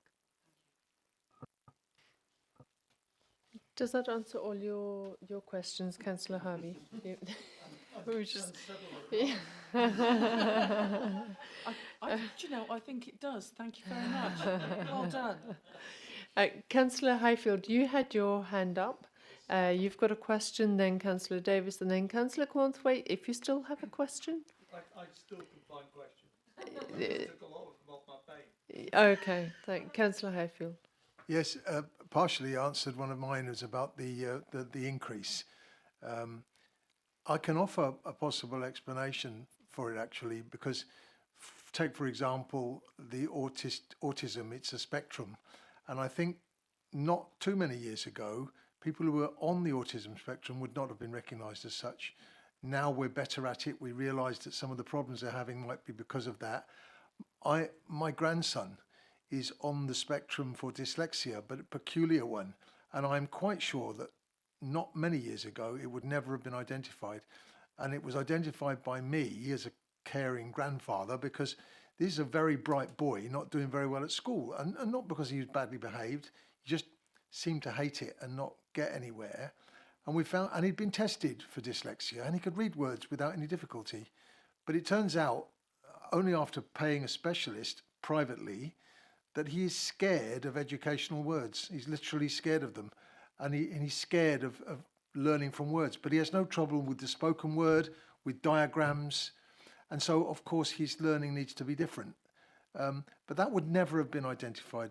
And I think that's part of the picture. There's a spectrum in most of these things. And in the past, if it was very obvious, and we know the sort of thing we mean, it would have come out. The subtle ones that are causing people problems, they're the most difficult because they're not so obvious. They're not obvious to the layman. We just see a child perhaps having a problem with education or behaviour, and we just classify it as just something from, that's just their character. And maybe it isn't. And now we're better at identifying that. And that's probably quite a substantial part of the increase. But it still leaves us with the problem how to deal with it. And I'm not offering you any answers for that. So I'm not really asking a question. I'm answering a question, I hope, with that one. Councillor Davis. Thank you. Thank you for the presentation. That was really good, and lots of questions have been asked that cover most of what I was going to ask. But consequently, I would like to inquire as to numbers. Send children are a percentage of our obviously total children population. How does that work out balance-wise for us as a rural county compared to our partners in Worcestershire that are more urban, and consequently the funding that comes across to us in Herefordshire, how does that compare with what's spent in Worcestershire? And do we have similar send requirements between Herefordshire and Worcestershire, or is Worcestershire greater, or are ours greater as a starter? Should we do a double act, Hilary? Okay. So of the sort of school age population, you asked about the percentage. It's approximately 4.5% of the school population have some sort of additional need. Have an EHC plan. And then there's a larger group still of children that require some sort of support, 15. and that can be quite a movable figure. It's about 15%. Do you want to come in there? And that's generally that's the national average. So we're pretty much around the national regional average, and that's compared to our statistical neighbours as well as our regional neighbours. So for that, it's the same in Herefordshire percentage wise. Obviously the numbers in Worcestershire are a lot higher because there's a lot more people generally. In terms of funding for education, Worcestershire are also in the F40 group that Liz mentioned at the beginning, so they're also poorly funded per pupil. So that from an education perspective, they are a little higher funded by the DFE than Herefordshire, but not massively from an education perspective. But Jade, I don't know if there's a difference for health, if you want to. The health profile is the same in both counties. So it's not affected by rurality or by level of deprivation. So we'd expect to see the similar numbers. Where Herefordshire differs is actually the waiting times. The waiting times in Herefordshire are exceptionally good, as I said earlier, compared to the England average. and they are 10 times better than in Worcestershire. But I think that's all credit to the trust, so Wye Valley NHS Trust and the Health and Care Trust that run our mental health services, for getting on really quickly after the COVID pandemic to bring down those waiting lists and get really good engagement by their practitioners to work with our schools, to work with our early years settings to address the needs of the child. Thank you for that. As an additional question, complex needs, you're saying, was going up, and I assume that's nature of the beast, that we require to have support for people with complex needs. Now, I don't know whether that is something that we're identifying more. I would have thought complex needs would have potentially require greater support. What I'm trying to say is, do we need to have that capability to deal with that on top of what we're doing now, so increase our support for those children with complex needs? And is that something that can be done centrally within the county, or does that need to be targeted to specific areas that those are appearing in? And I assume that would be the centres of massive population, so Lentbury, Leominster, Ross, Hereford City.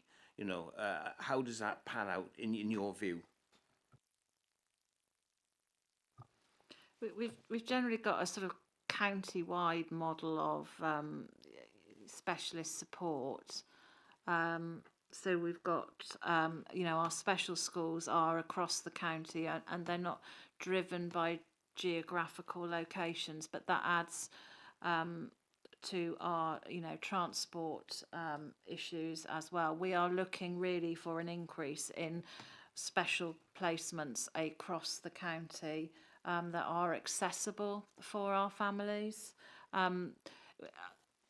The populations of those schools are driven by the primary need of the pupil, rather than, as we see in mainstream, having a variety of places available in your local area. So it is as simple as increasing the sufficiency of specialist places in Herefordshire County that are accessible to our families.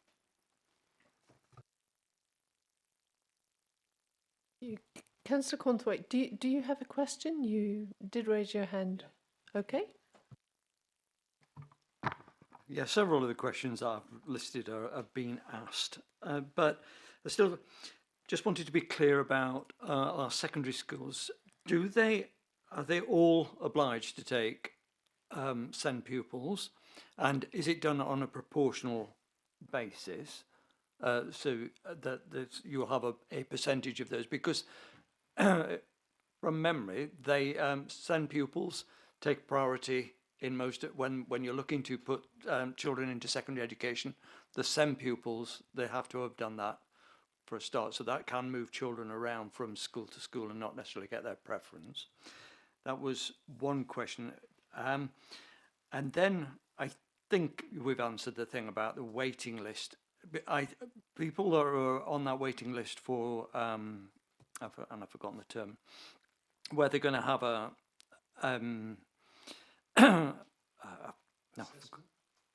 sort of assessment, so they'll have a plan when they go to secondary school. Is it only done as they're sort of leaving the junior school and before they get to secondary? They can't expect to have that plan in place much earlier than that in any case, I'm guessing. And I wanted to ask just one thing. I think it was just mentioned about that lovely idea of having a book, but I didn't know whether you actually said that that's been passed through, so that all children that go to school can have their book, because that, for me, was one of the most wonderful ideas that I'd heard this afternoon. So it's for our children in care. It's not for all children, but I say that, and actually what we've started doing is supporting children that might need kind of extra help understanding something that's going to happen. It's like a transition to high school, or they're finding it really difficult starting a new club, or something's happened at home. So we will do kind of shorter books that talk through that transition and what that's going to look like, and we call those social stories. But they're not available to all children at the moment. That would be our Right, okay. It just seems such a lovely idea when children start school. And then the other thing was that, so I've got a granddaughter that has just recently, she would have started Ayleston and this last, as the terms changed over. And she tells me that there is a sort of quiet room for children with special educational needs. Is that something, does that sort of, in one respect, identify that they're special, where could not there be a place where any child that's in the school could have you make use of that room, and not just those that have been identified as those with special educational needs? Or is that already in place, and that would be just what she's seeing, that children with special educational needs can go out of class, they can have a quiet time? But actually, I was thinking a lot of children might want that quiet time. Those are just some points raised as a grandparent. Thank you so much.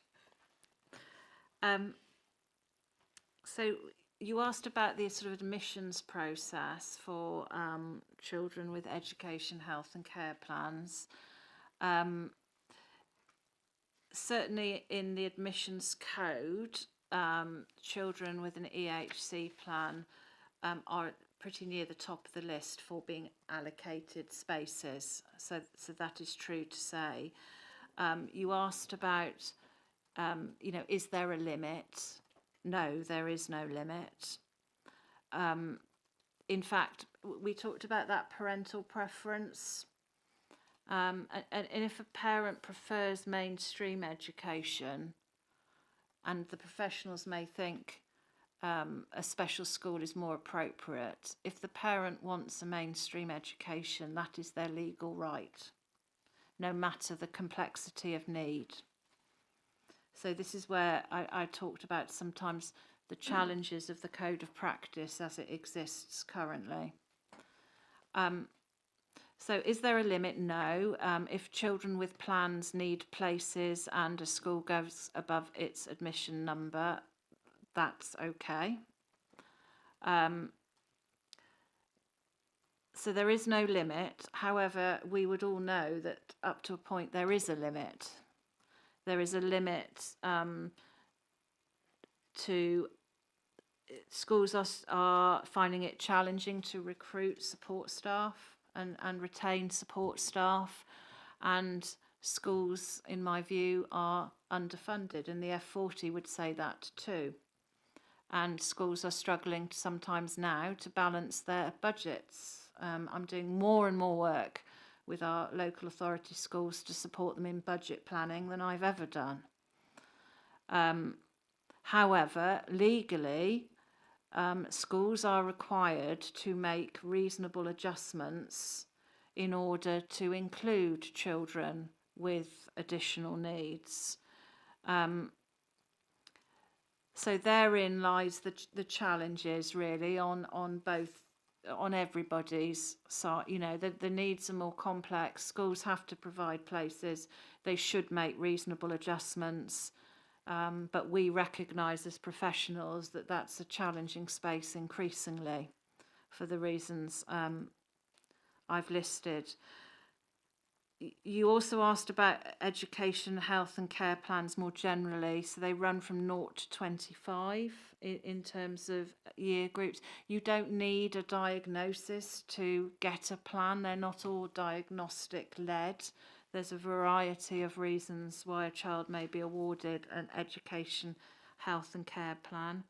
And then you talked about the quiet room, and I'm unsure in your granddaughter's words what that is. What I do know is that schools cater for children with additional needs in a variety of inclusive ways, and sometimes children need a space to regulate their reactions, and sometimes that can be called a quiet space. We know our schools as well are pretty adept at setting different curriculum pathways for different groups of children, and sometimes it might be it's a smaller group on a slightly different curriculum pathway, or in receipt of some additional support or intervention to support them with their learning needs. So there could be a variety of things that lie underneath that comment. But I think it would be fair to say that our high schools understand the different learning requirements of the different groups that they cater for and work hard to provide an appropriate curriculum and appropriate support for each child's needs. Thank you. Thank you. I'm conscious of time, but I did just want to ask, there were a couple of things. So I think throughout the report, the difficulty in recruitment in this sector sort of really comes through, and I think that affects the kind of health partners as well. But one of the I'm not sure about where it says CAMS has no waiting list, basically, but then the figures or the demand rising around autism, and then the connection between autism and mental health.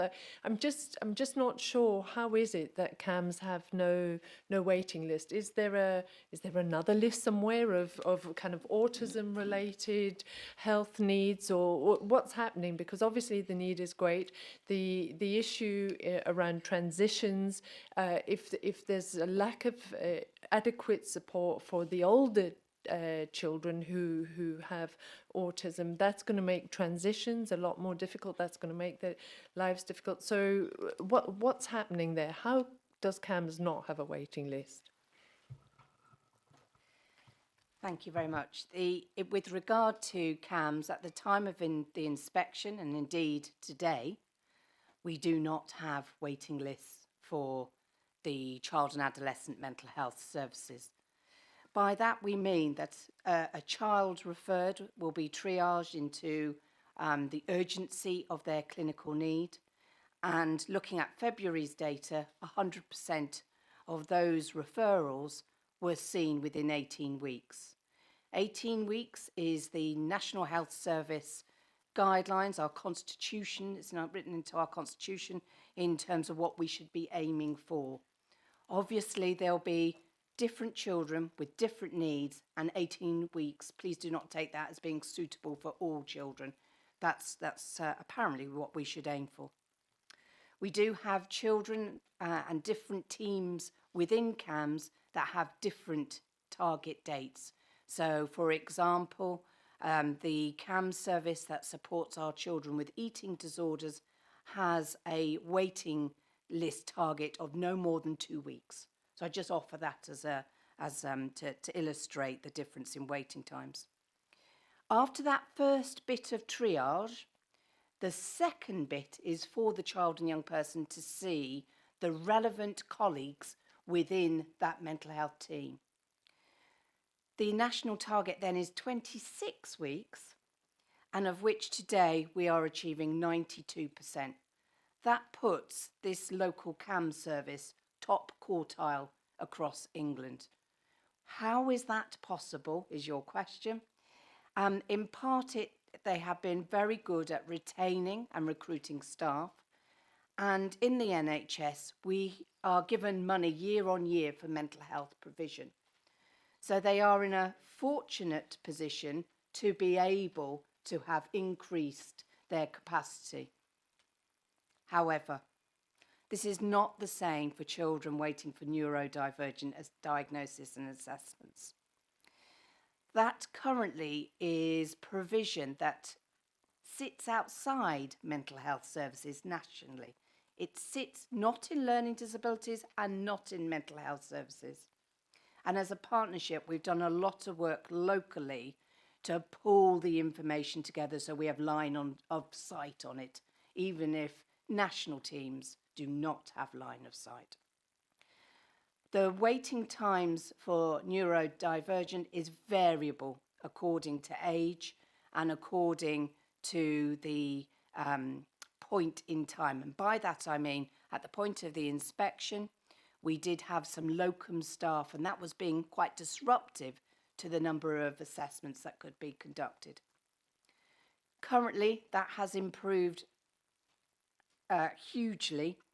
We now have a small number of children waiting for autism assessments that we are very concerned about.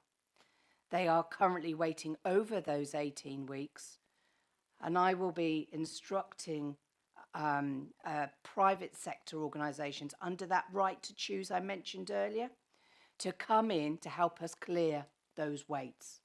Once those waits are back in to the requirements, we feel our new model will help us then sustain it. So no, it's currently not where it should be. And when you look at the national reported data around the NHS, you will not find reported information on neurodivergence.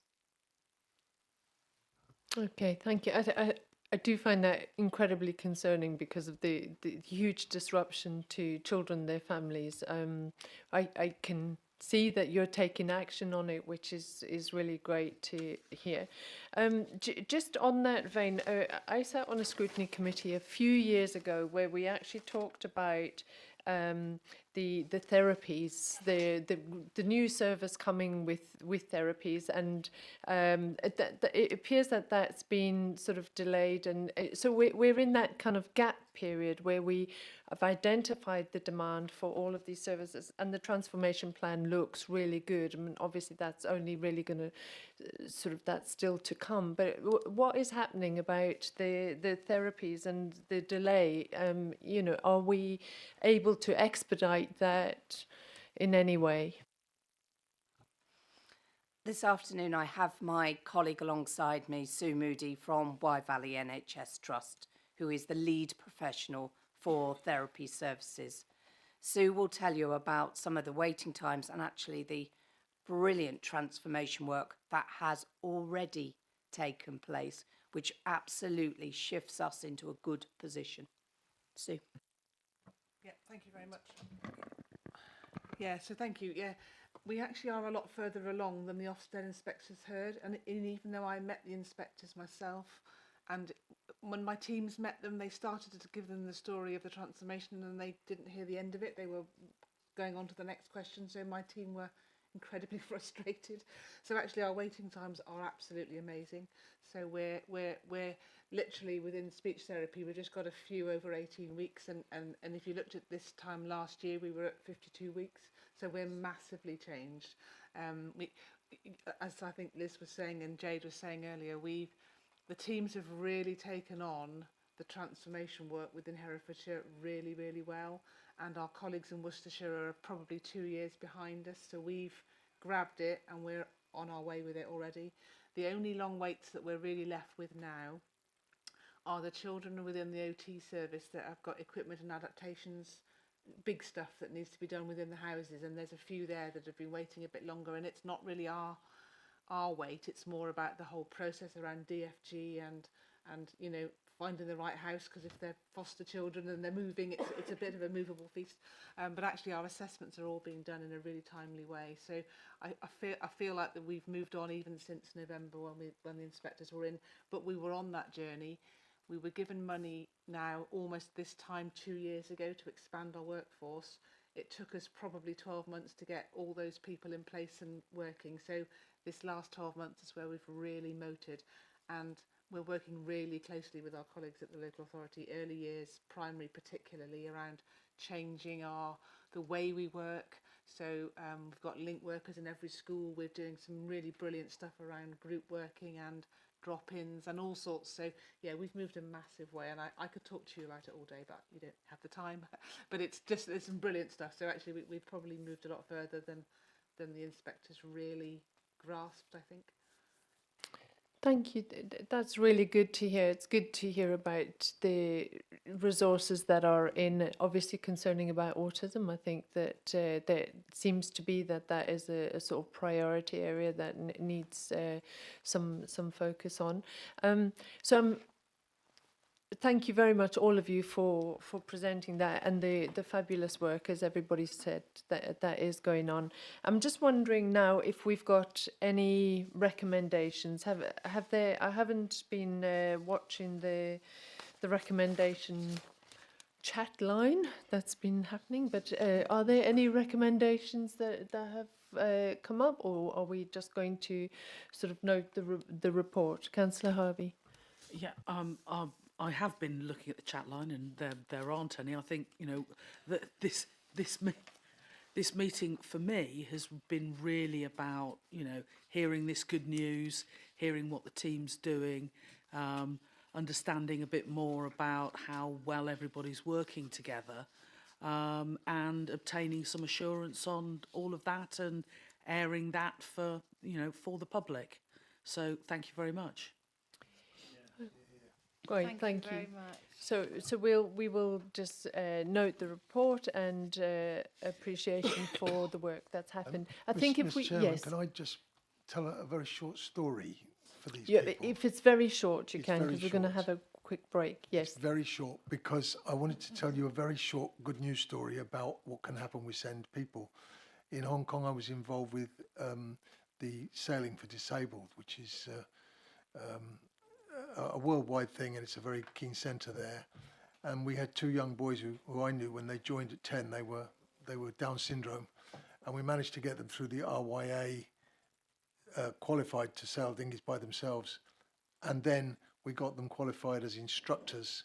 And I had a friend who was a bit cynical, and I got him to learn how to sail being taught by an SCN young man, and that was quite special. So they can achieve quite a lot if given the right support. So I thought that was great. Nice little story. Do you think so? Yeah, thank you, Councillor Highfield. Right, if we take a 5-minute break, literally, because we don't want to go over the times, and then we'll come back to the agenda item 8 on short breaks. So if you could have a short break now before we do short breaks, please. Can we, can we stop the live stream, please?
the live stream is back on, please.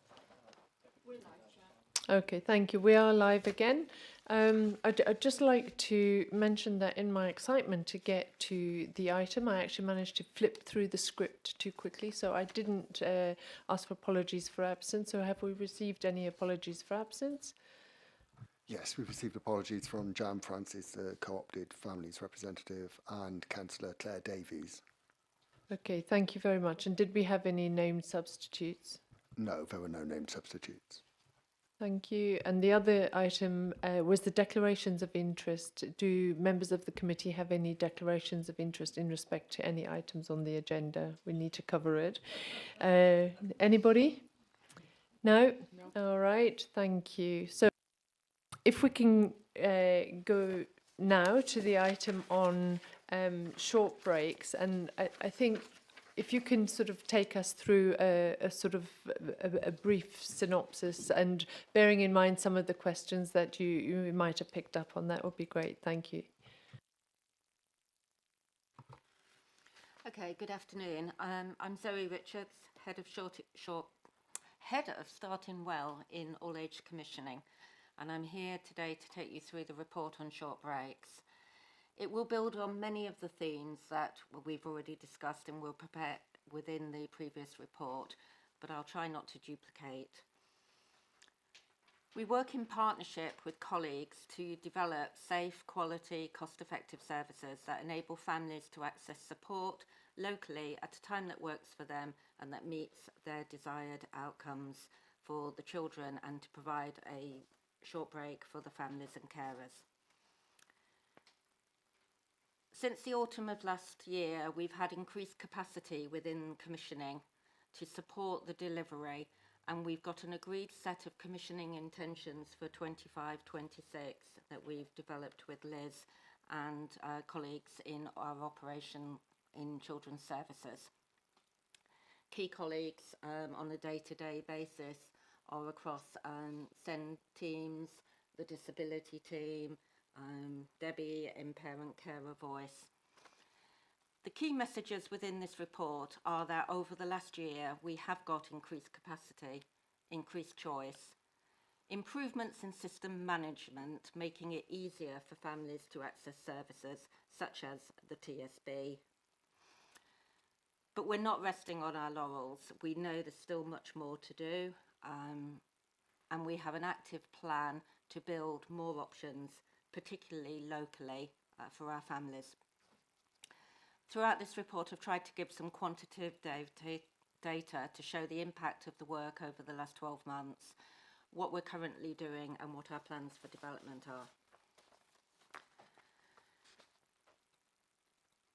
One of the things we've already talked about is how do we publicise information, the short break services at the universal, the targeted and the specialist levels, and how effective are we in doing it, and how do we know how effective we are in doing it.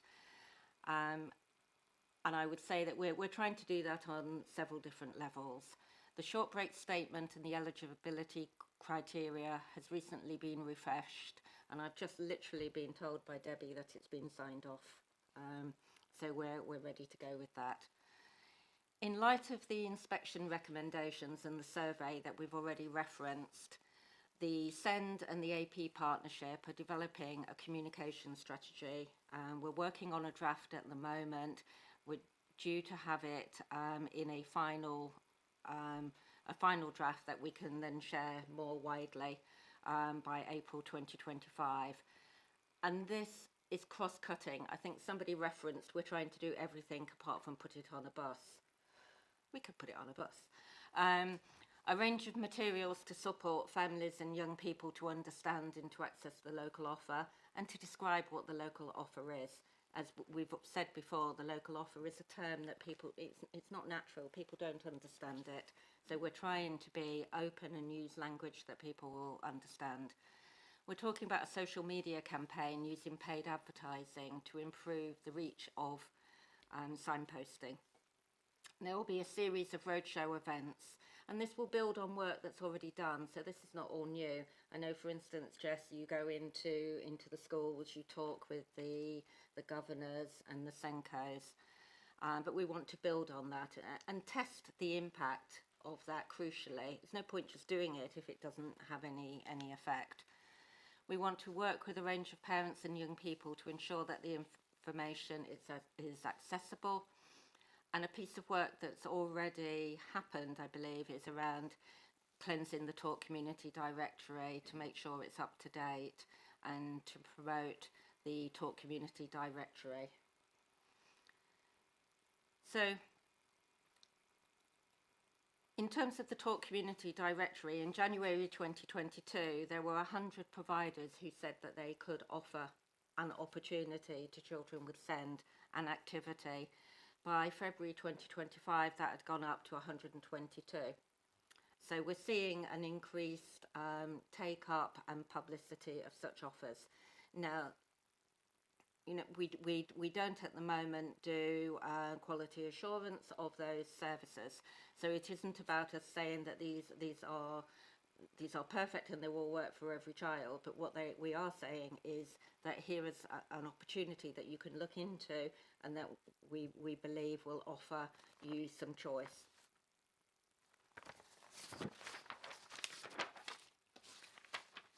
The Send Local Offer Facebook went live in October 2022, and I believe there's over 800 followers on that, reaching up to 3,000 users, and over 1,100 posts about activities that are accessible for children with SEND. We've referenced the short break survey that Jess said. We've just had 79? 87 responses. And we've also got the Visible and Valued Week in May that I'm sure Jess will add to. She's been working very, very hard with partners and colleagues to ensure that we have a range of activities, almost as a tester and a taster session for families to get to know more information, to trial, to build confidence. We know as a parent, no parent will send their child to a provision if they don't know and they don't feel safe. And so a lot of it is about word of mouth, a lot of it is about building confidence in the provision. And we can play our part in that. Within my service area, we have a QA team, and we are beginning to work more closely to ensure that all services are quality assured over and above what they currently are. In terms of transparency and equity, and do we know that the right children are accessing the right service? At the moment, we know numbers, and we're working really closely with our colleagues to try to put qualitative analysis to that, so that we know the ages, the cohorts, the type of disability, where they live in the county. That's a piece of work that we're working on at the moment. In terms of the universal offer for short breaks, we have a number of opportunities and offers for families. We have the HAF, the Holiday Activity and Food Programme.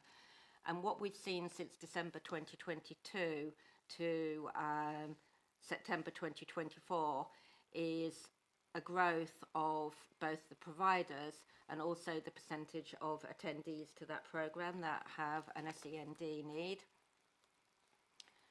And there is a lot more work happening around that. And again, I'm going to look to Jess, who will know a lot more detail than I do.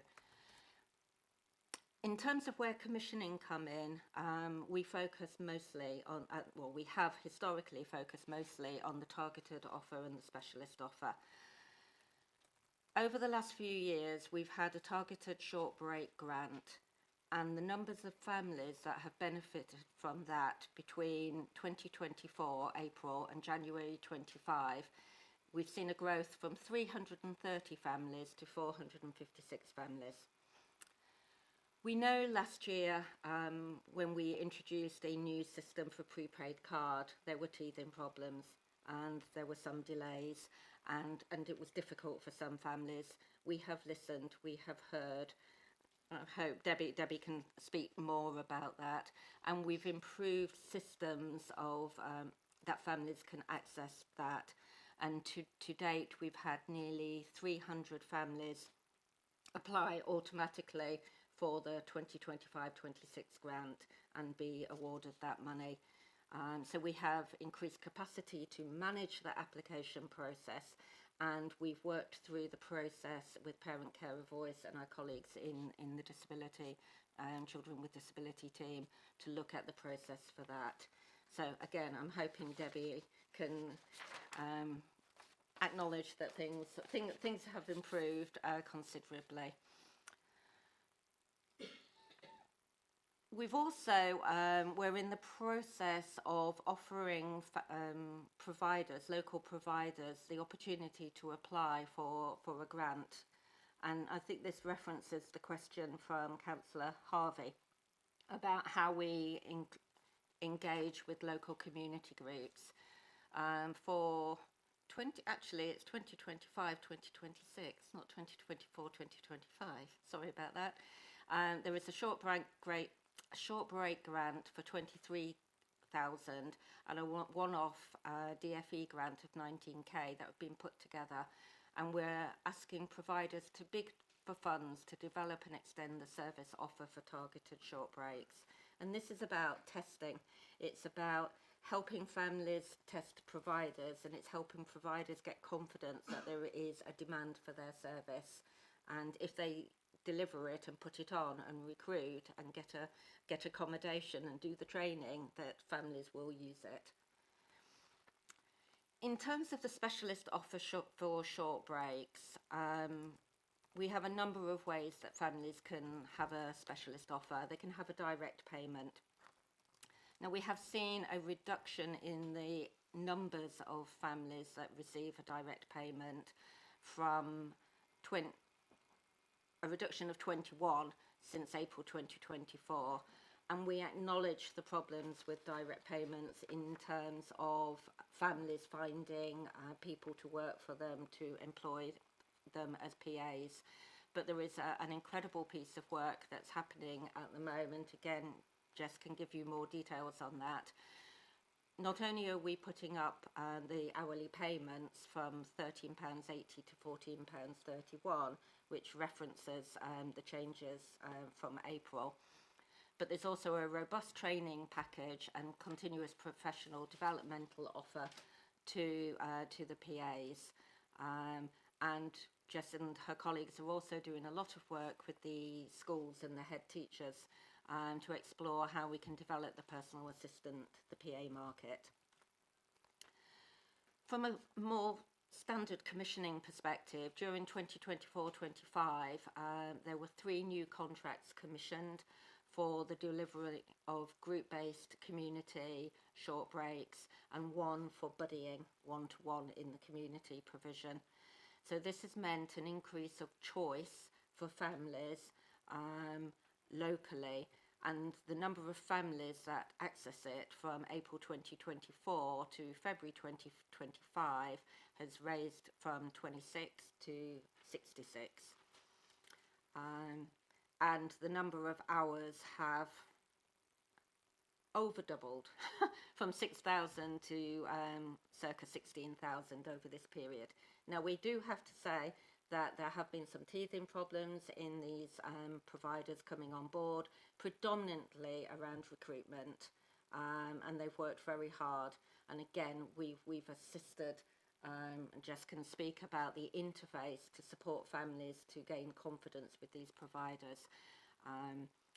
So whilst we have that capacity technically, in practice it hasn't translated as yet, but we are on track. So overnight foster care. Have I skipped a page? Oh no. Individual support servicing, also known as buddying. So there was an extensive piece of market engagement during 2023 to try to encourage providers to come and want to work in Herefordshire. Part of the problem is the volume and the numbers and the geographical spread that we're asking providers to cover. We don't have big numbers. You know, we're not hundreds of thousands of people for every service. So many providers don't really want to come and start working with us. But they also reference recruitment. I think most local providers in the region understand that recruitment is challenging here, and so they are nervous and sceptical.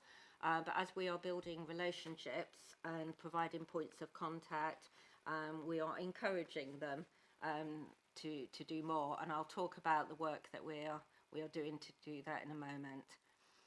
So, over the last year, we've awarded a contract, a group-based contract to Endorphins to deliver one-to-one buddying, and we also have 3 other providers that we can work with on a spot purchase basis, again offering choice to families. In terms of the group-based support services, as of autumn 2023, we only had 1 provider who was Our Place. They are out of county. It was a 2-hour round trip from Hereford for families, and if you're using public transport, it was 4 hours. So whilst it's right to have that as an offer and a choice to families, it was problematic. So during 2023, we undertook a procurement exercise, and as a result, 3 group activity block contracts were developed with a lifetime contract of 2 years plus 2 years. So that does give us an out, and at any point, if things are not going well, contractually we can pull it out. But they are block arrangements.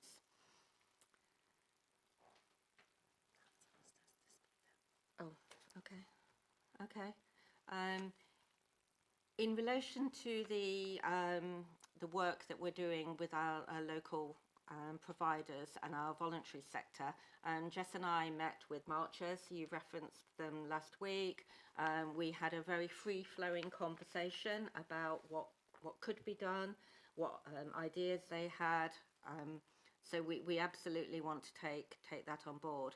We're also looking to build a new framework from which we can spot purchase short breaks later this year, and we're looking to build on all of the providers that currently work through the HAF and the Safer Communities and other providers that we know, and we will be talking with Parent Carer Voice about the families that the providers that they work with, and they currently use and support. In terms of the overnight residential care, you referenced the change. What we are doing at the moment is during 2020, 24, 25, we built relationships with several providers of overnight short breaks. They are in place and they are working. We have recently had an issue with one particular provider, an NHS provision that has temporarily suspended their offer while they look at recruitment. So what we're doing is working with families to look at what we could do in the interim for them. But also we are looking, we have made contact with local providers in next counties who offer similar sort of services, and we're out to visit them over the next fortnight. We've got 2 visits to those providers, and we're looking to work with another local provider who has some new beds coming on board, and we are looking to see whether we can use the new procurement regulations to develop the provision in a timely way for them. So I think I'll leave it there. Probably got lots more detail in there, but I'm aware that you've heard much. Okay, thank you very much. And I think it would be helpful, Debbie, just to hear from Parent Carer Voice about the improvement, you know, sort of what is the feedback that you're getting from families in terms of the improvements, because it looks like, again, a lot of work has gone into this and to improve short breaks. Again, when I sat on a scrutiny committee a couple of years ago, one of the issues was that short breaks were very difficult to come by. So it looks like huge improvements have been done in this area. So it would be good to hear back from you, Debbie. And then possibly I've got a question around the issues around recruitment. That seems to be one of the key issues. But Debbie, would you like to just respond? So the work that we've been doing around short breaks has been quite intense, because a lot of the parents fed back that they couldn't use their card in the proper way, that it was there. It's just that we had to put some level of governance around it, because a lot of them were spending their money not for the sake of the children. So a lot of work was done. We've revisited the use of direct debits. We've now found a way around that with the provider, which is, am I allowed to say, All Pay? Yeah. Yeah, with All Pay, and there's a lot more scope out there on how to spend that short breaks allowance. Just recently we put out some Facebook posts on where the card had been used and where it could be used in future, and the feedback that we've had from parents is, thank God someone's actually given us some guidance on where and how to spend it. So yeah, it's been a lot of work with the team, and it's been good. So yeah, sorry. Thank you. The other issue that I picked up in the report is that that of foster care placements, and I wondered if somebody could just sort of say what work is happening in terms of trying to improve the number of foster carers that we have for short-term placements. So that's overnight short breaks, and it's our specialist foster carer kind of looking at those foster carers who deliver short-term care for children with complex needs. So we currently have a specialist scheme for foster carers who support children through the overnight short breaks offer. That's under review at the moment, and we do have a dedicated post within our fostering service, but unfortunately the member of staff is on long-term sick currently, so we're looking at the moment at how best we support that offer going forward. We've started doing some really good work with Shared Lives around being able to bring that age perhaps down to supporting people from 16, and you'll likely be aware of Shared Lives through your scrutiny of adult social care, and being able to look at shared days and really looking at the valuable resources that we currently have. The focus on marketing for overnight short breaks has really launched recently. So we have a task and finish group which focuses specifically on this area. We want children to experience family-based care, and we want families to have good connections with other families who can be part of their support networks, and we absolutely recognise the value of that. We do have some families who choose to purchase overnight short breaks through direct payments. So it kind of comes closer to that family-based care, but they choose to purchase it themselves with a personal assistant either coming into their home, or where the child might be supported to go to the PA's home with robust safety plans around, etc. So there are good plans around that. There are generally issues with foster care recruitment kind of nationally, but my understanding is that Herefordshire has had some really exciting news recently around the number of foster carers that they've been able to attract to come in for assessment.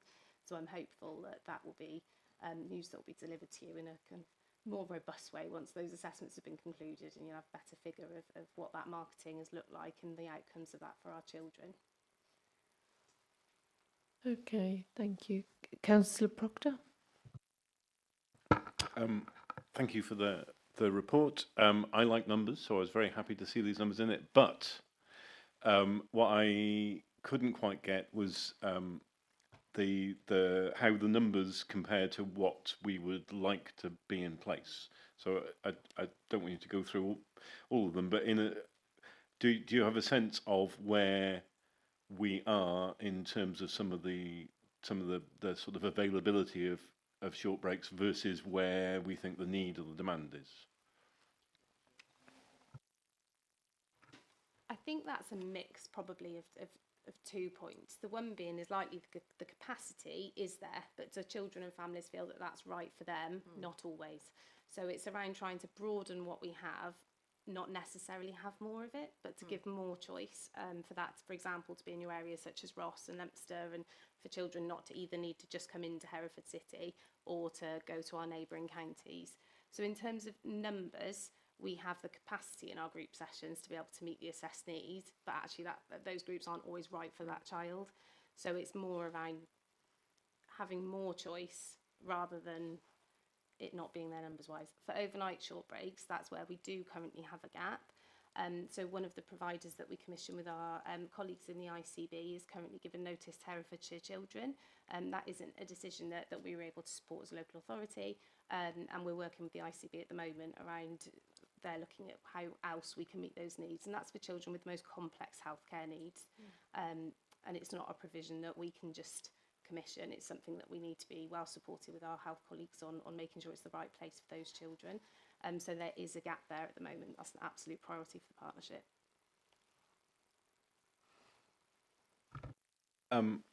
And I just picked up on some of the kind of commissioning language, and I wonder whether this might be whether there is an opportunity to kind of develop our own market with our economic development colleagues about sort of encouraging people to start their own provision, their own businesses here. Yeah, one of the things that we have on our activity for sort of April, May of this year is to do a robust piece of market engagement, and it will kick off with a series of questions, really open-ended questions to local providers and more regional providers about what their appetite is to work, what opportunities they're developing elsewhere. We are part of a regional approach across 14 local authorities, and we talk with our colleagues about what they are developing. So we're looking at it on multiple levels. One of the things that we are keen to do is to make sure that our procurement processes are as simple and as easy for local providers who may be a very small provider, who may be filling in a bid application, when the kids have gone to school. We need to make it as easy as possible for those providers to begin to work with us and to put the offer out there. And that's why we're thinking about putting the ask out to ask what's possible. What is the art of the possible? What would you like to do? What can you do? And certainly, the conversation with Marchers, they had many ideas, as you can imagine. So yes, we will be, but also working with our partners, our colleagues in adult services to see if there's something we can do for that 16 plus transition cohort. And so that we're not delivering something in children's up to 18 and then something in adults for 18 plus. We can do something collaboratively. I was just going to add to that because I can't remember if you covered it. Sorry, Zoe. It was around the grant funding that we've released for social opportunities recently, and we had an absolutely unprecedented application for that. I think they've had to split it into 2 days worth of panels because of the number of people in the community that have made those applications to deliver activities for children and young people with SEND. So we're thrilled to see that there's so much interest there. And then I'm going to use this opportunity very quickly to plug the Visible and Valued Week that we have been working on as a partnership for children and young people with SEND in Herefordshire. And it's aimed as part of our Child Friendly Herefordshire, working together to get our communities involved in supporting our children. And it's about celebrating all of our children and young people with special educational needs. So we're working together with colleagues in health, education, social leisure activity providers, parent care support groups, and all of our social care teams. And it's going to be a week of fun, engaging activities to raise awareness of SEND and support our providers to do this on a always basis, not a second thought basis, not a how do we do it basis, but a always basis. And that's going to be at the end of May. And we've already got, I think, 17 different things going on that week, but need lots more. So please feel free to shout the word for any providers that you come across that might be able to support us in that week. Have I Have I understood you right in saying that there has been some sort of breakdown in provision because of the commission services struggling to recruit? That is what you said. Yeah, so we used Osborne Court, who are a Malvern provider for overnight short breaks for children with complex health needs, and that is an NHS run provision. And so in February they've given notice for Children in Herefordshire advising that they can't currently meet the needs of the children that they support on our contracts and have referenced staffing issues with that.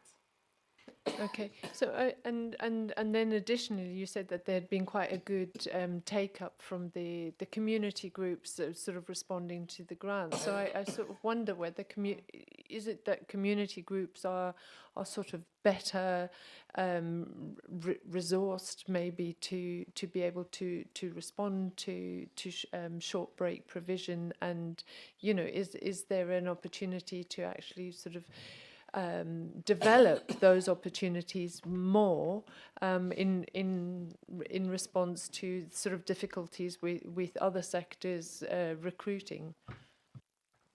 I think that they're delivered for two kind of the overnight short breaks are for children with specialist complex health needs, and the targeted kind of recruitment market for that is probably quite different than supporting children in universal and targeted activities within the community. I don't think the recruitment within that area it's not something that necessarily is only difficult for that provision in Malvern. It is a known issue in terms of recruiting to support children and adults with the most complex needs. Having said that, I think that you've raised a really good point around how we share resources and make sure everybody knows the different roles.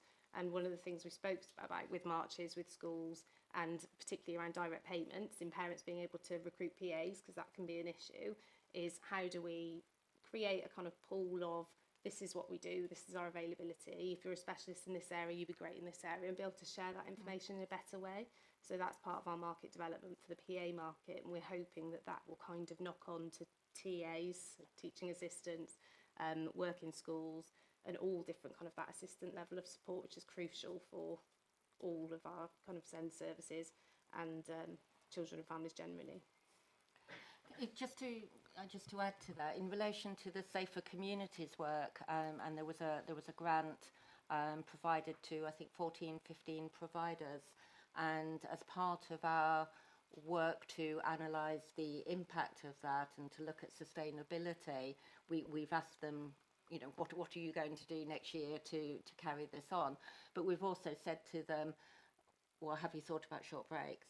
Do you, because this could be very, very similar, and we've got some interest. So we've got an increasing list of local providers who are interested in talking to us.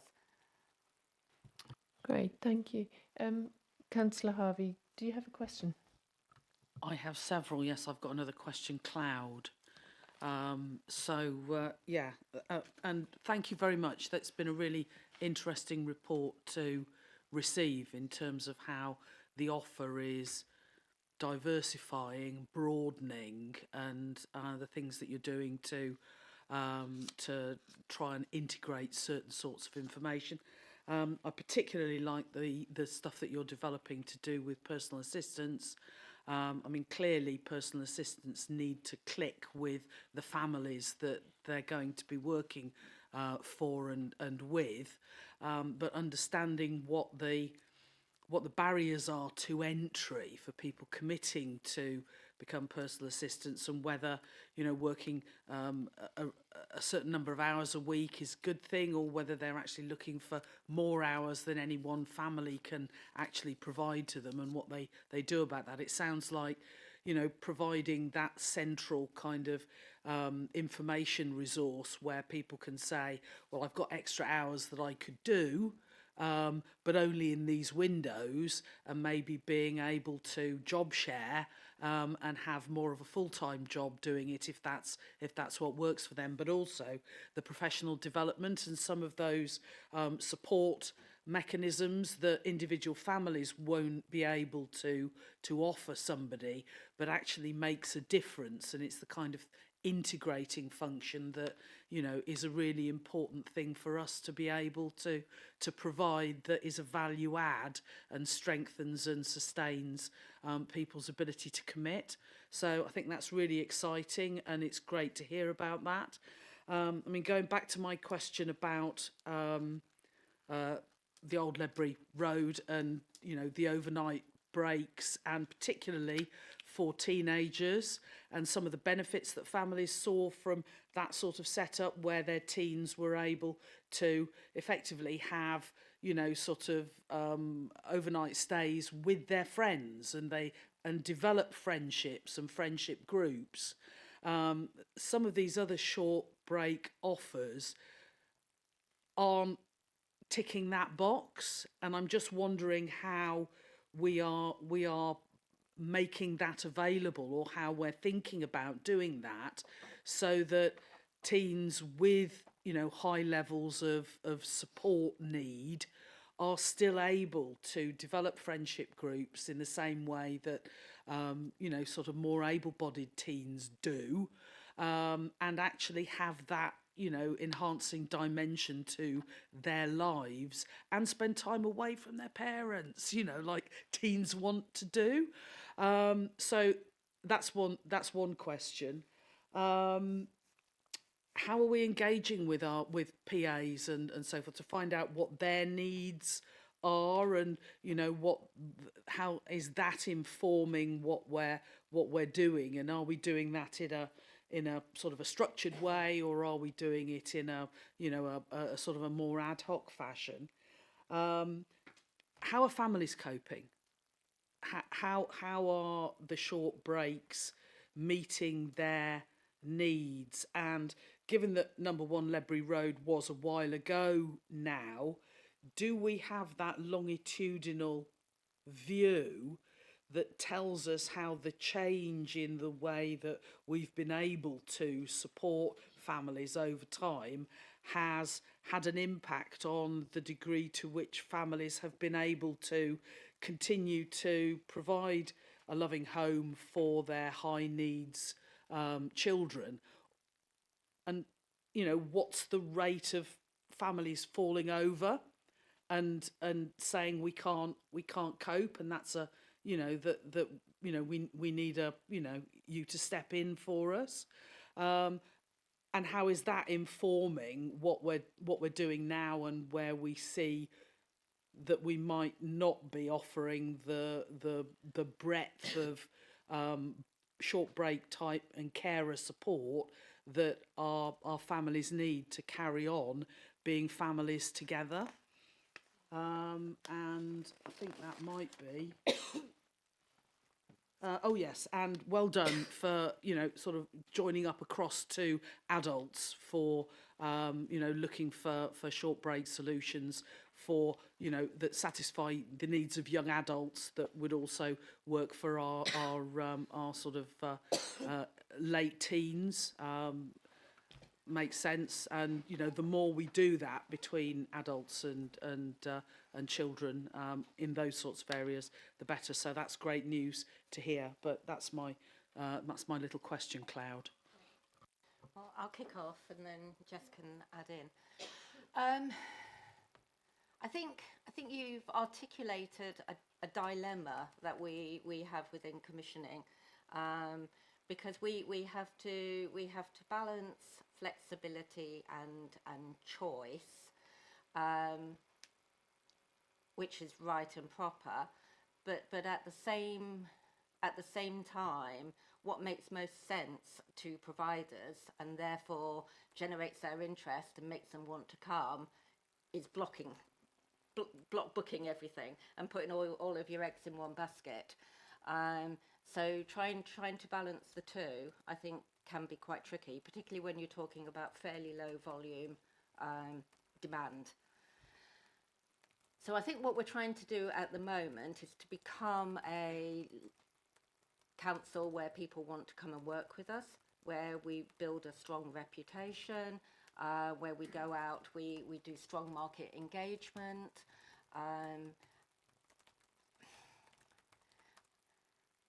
And and I guess try to put make that balance and sense check it and consult, for instance, you know, with Debbie and her colleagues about the best way of doing things, because the best way of developing choice and flexibility is to have it all as a spot where you can call it off as needed, but that doesn't give providers any guaranteed income or funding, and that's what they say they struggle with. So I think it's about, we're going to have to listen really hard and try to fine tune that balance, and we will do our best to improve choice, improve flexibility, improve more local. I don't know, does that answer your question? I think it does a little bit, and it just in terms of articulating the dilemma that you've got, and you know, I don't think choice. I mean, choice is good, but it's not the answer to everything when you have to you know, make it economically viable for people to respond to the need that we have. So, you know, getting that degree of constraint right in order to actually present a viable proposition to a provider. But also, I think that, you know, have we explored whether there is a market for, you know, sort of private purchasing of you know, breaks and overnight care, so that it's not just where, you know, there is a sort of a social care dimension to the funding of this, but you know, people are actually saying, you know, in the private sector, can this be available to us, you know, and maybe that can be planned on a longer term basis to, you know, also to plug gaps. And you know, we have, you know, in the commercial market, we've got things like, you know, lastminute.com that hotels use to advertise where they've got, you know, short notice vacancies.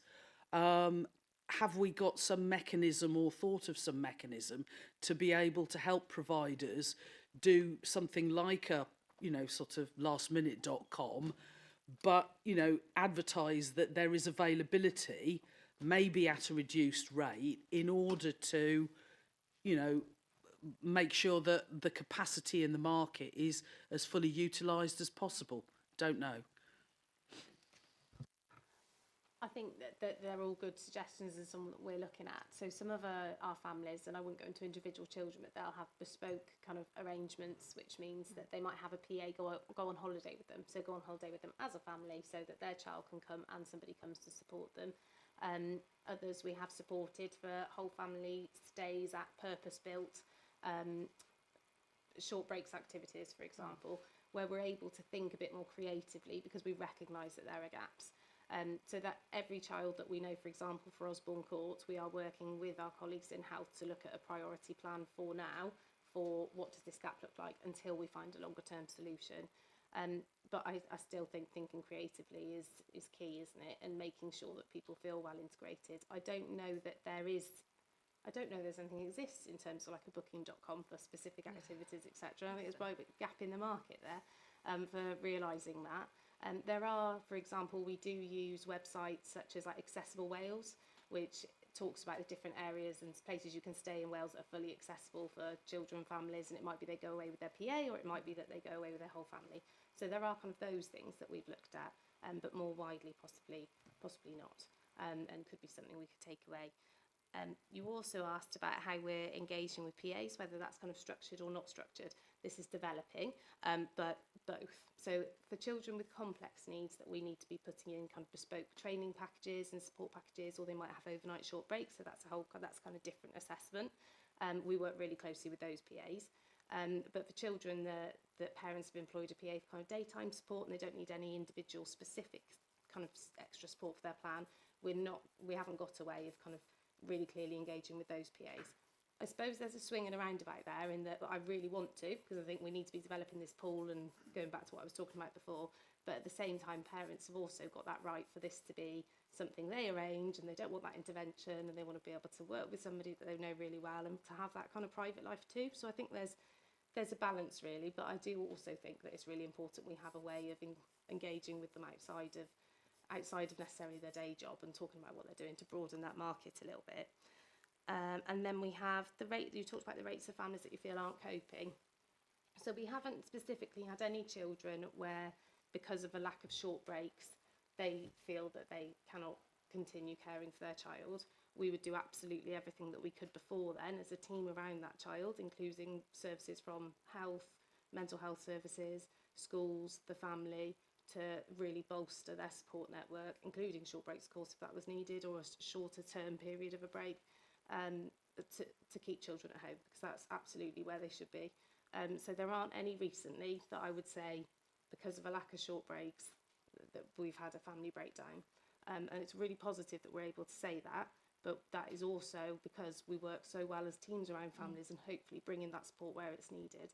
That's not to say that there aren't families that do reach that point where they feel they are at crisis. I just wouldn't say that that's directly attributed to short breaks. That might be due to the child's own needs, access to health services, access to specialist autism services, LD services. And so there's lots of different things that we work together with and highlight in the SEND partnership as making sure that everybody knows that actually we think this is the gap and this is what we need to do to support and protect this family now and moving forward. I just need to interject because it is actually 5 o'clock. Is everybody happy just to spend a few minutes longer? Yeah, all right. If we just carry on, but obviously we're going to have to try and sort of bring it to a close fairly quickly. Councillor Proctor, you had a question. It was just one thing following on this discussion. You're talking about the kind of need for block booking made me think of the cooperative model in other things, and it made me think that to what extent are we bringing children and families, well, especially families, into this discussion, and kind of talking about the trade-offs. And it might be possible, it might be that families choose to book a block for the reasons that Councillor Harvey was talking about in number one, or just because that's a sort of, so that was my only point really. I think that's absolutely where the conversation needs to go. I know certainly in previous local authorities where that conversation has, I've taken that conversation further. Those difficult decisions have been made where there is a clear understanding from everyone around the table about the size of the pot. And choices and decisions, and you know that can be done really effectively, really collaboratively, and yes, it can be done. And certainly, Debbie, we've talked about that, haven't we? Last time we met at the coffee, that was the conversation about, you know, how do we? It's not just the positive choices about spending money; it's also about making more difficult choices. So absolutely. Does that sound like a recommendation, or were you thinking along those lines, or just really a sort of suggestion? No, it sounds like I was suggesting something there that the service is already thinking about. So. All right, thank you. Does anyone else have any questions around this? No? Thank you very much for the presentation. Sorry to cut it a bit short, but I think we have sort of covered, quite a large area this afternoon. I apologise for my timekeeping. I shall improve on that. So we don't actually have any recommendations on this item, rather than to acknowledge the work that's been done and that we have noted the report.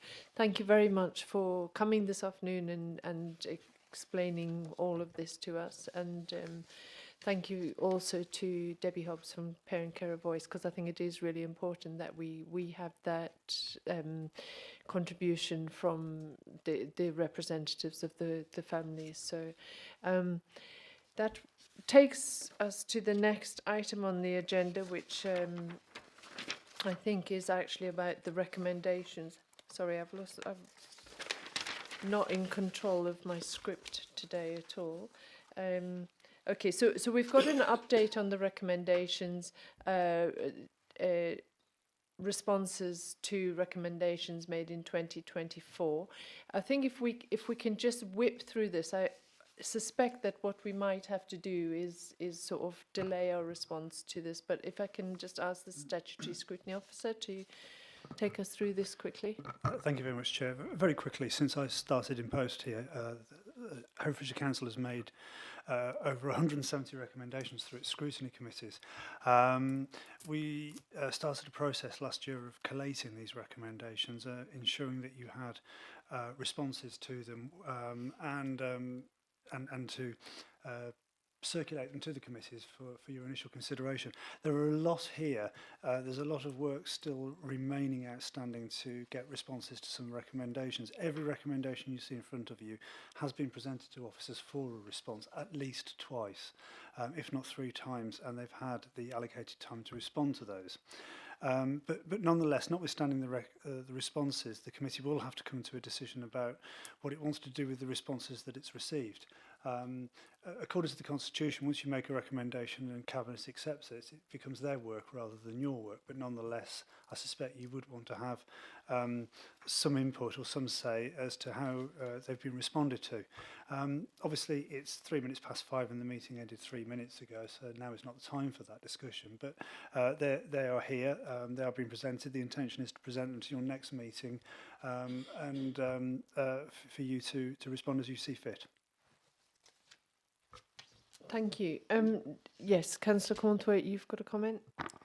Only that Daniel would know that on Connected Communities, we've covered this particular thing. And is it possible that this committee could have what we decided on Connected Communities? Because we thought the other scrutiny committees would probably pick up on that.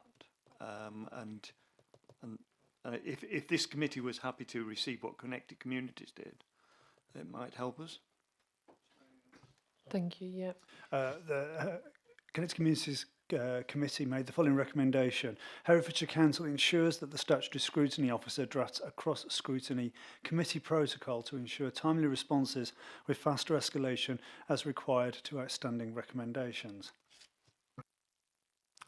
Well, I would be happy to accept that response. Does anybody else have any comments on that? Yeah, I support that. I was at the Connected Communities and we hoped that the other scrutiny committees would follow the same pattern to make it simpler and more straightforward. So. Okay, Councillor Harvey.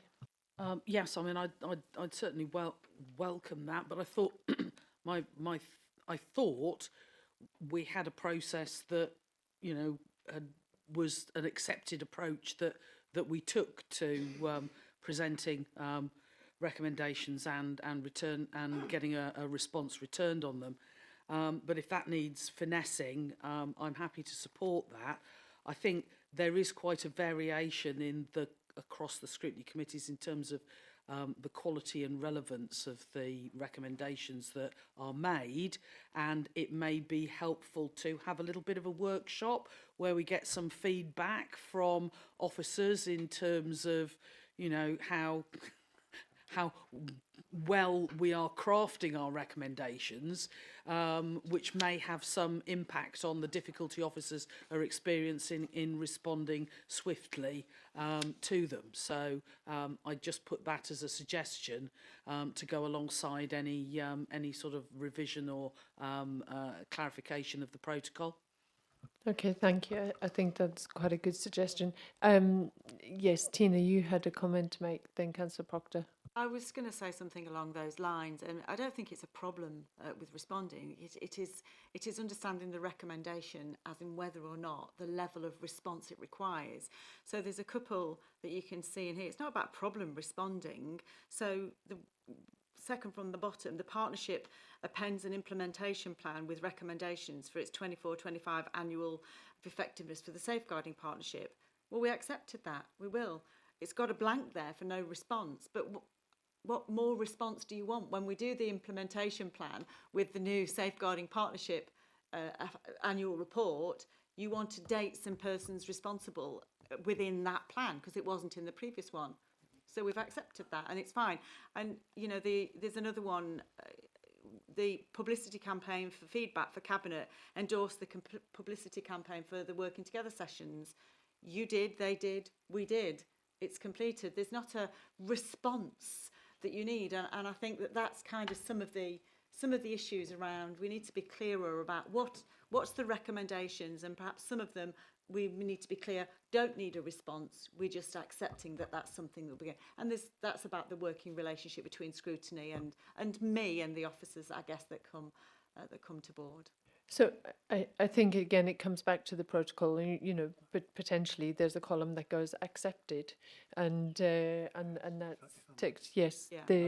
Yeah, I think when I started here, there was a lot of confusion around what constituted an action, a recommendation, something that's bad on the to-do list, and I mean massive confusion. I inherited a spreadsheet with just thousands of actions, which we deleted, and no one's ever asked us for it. So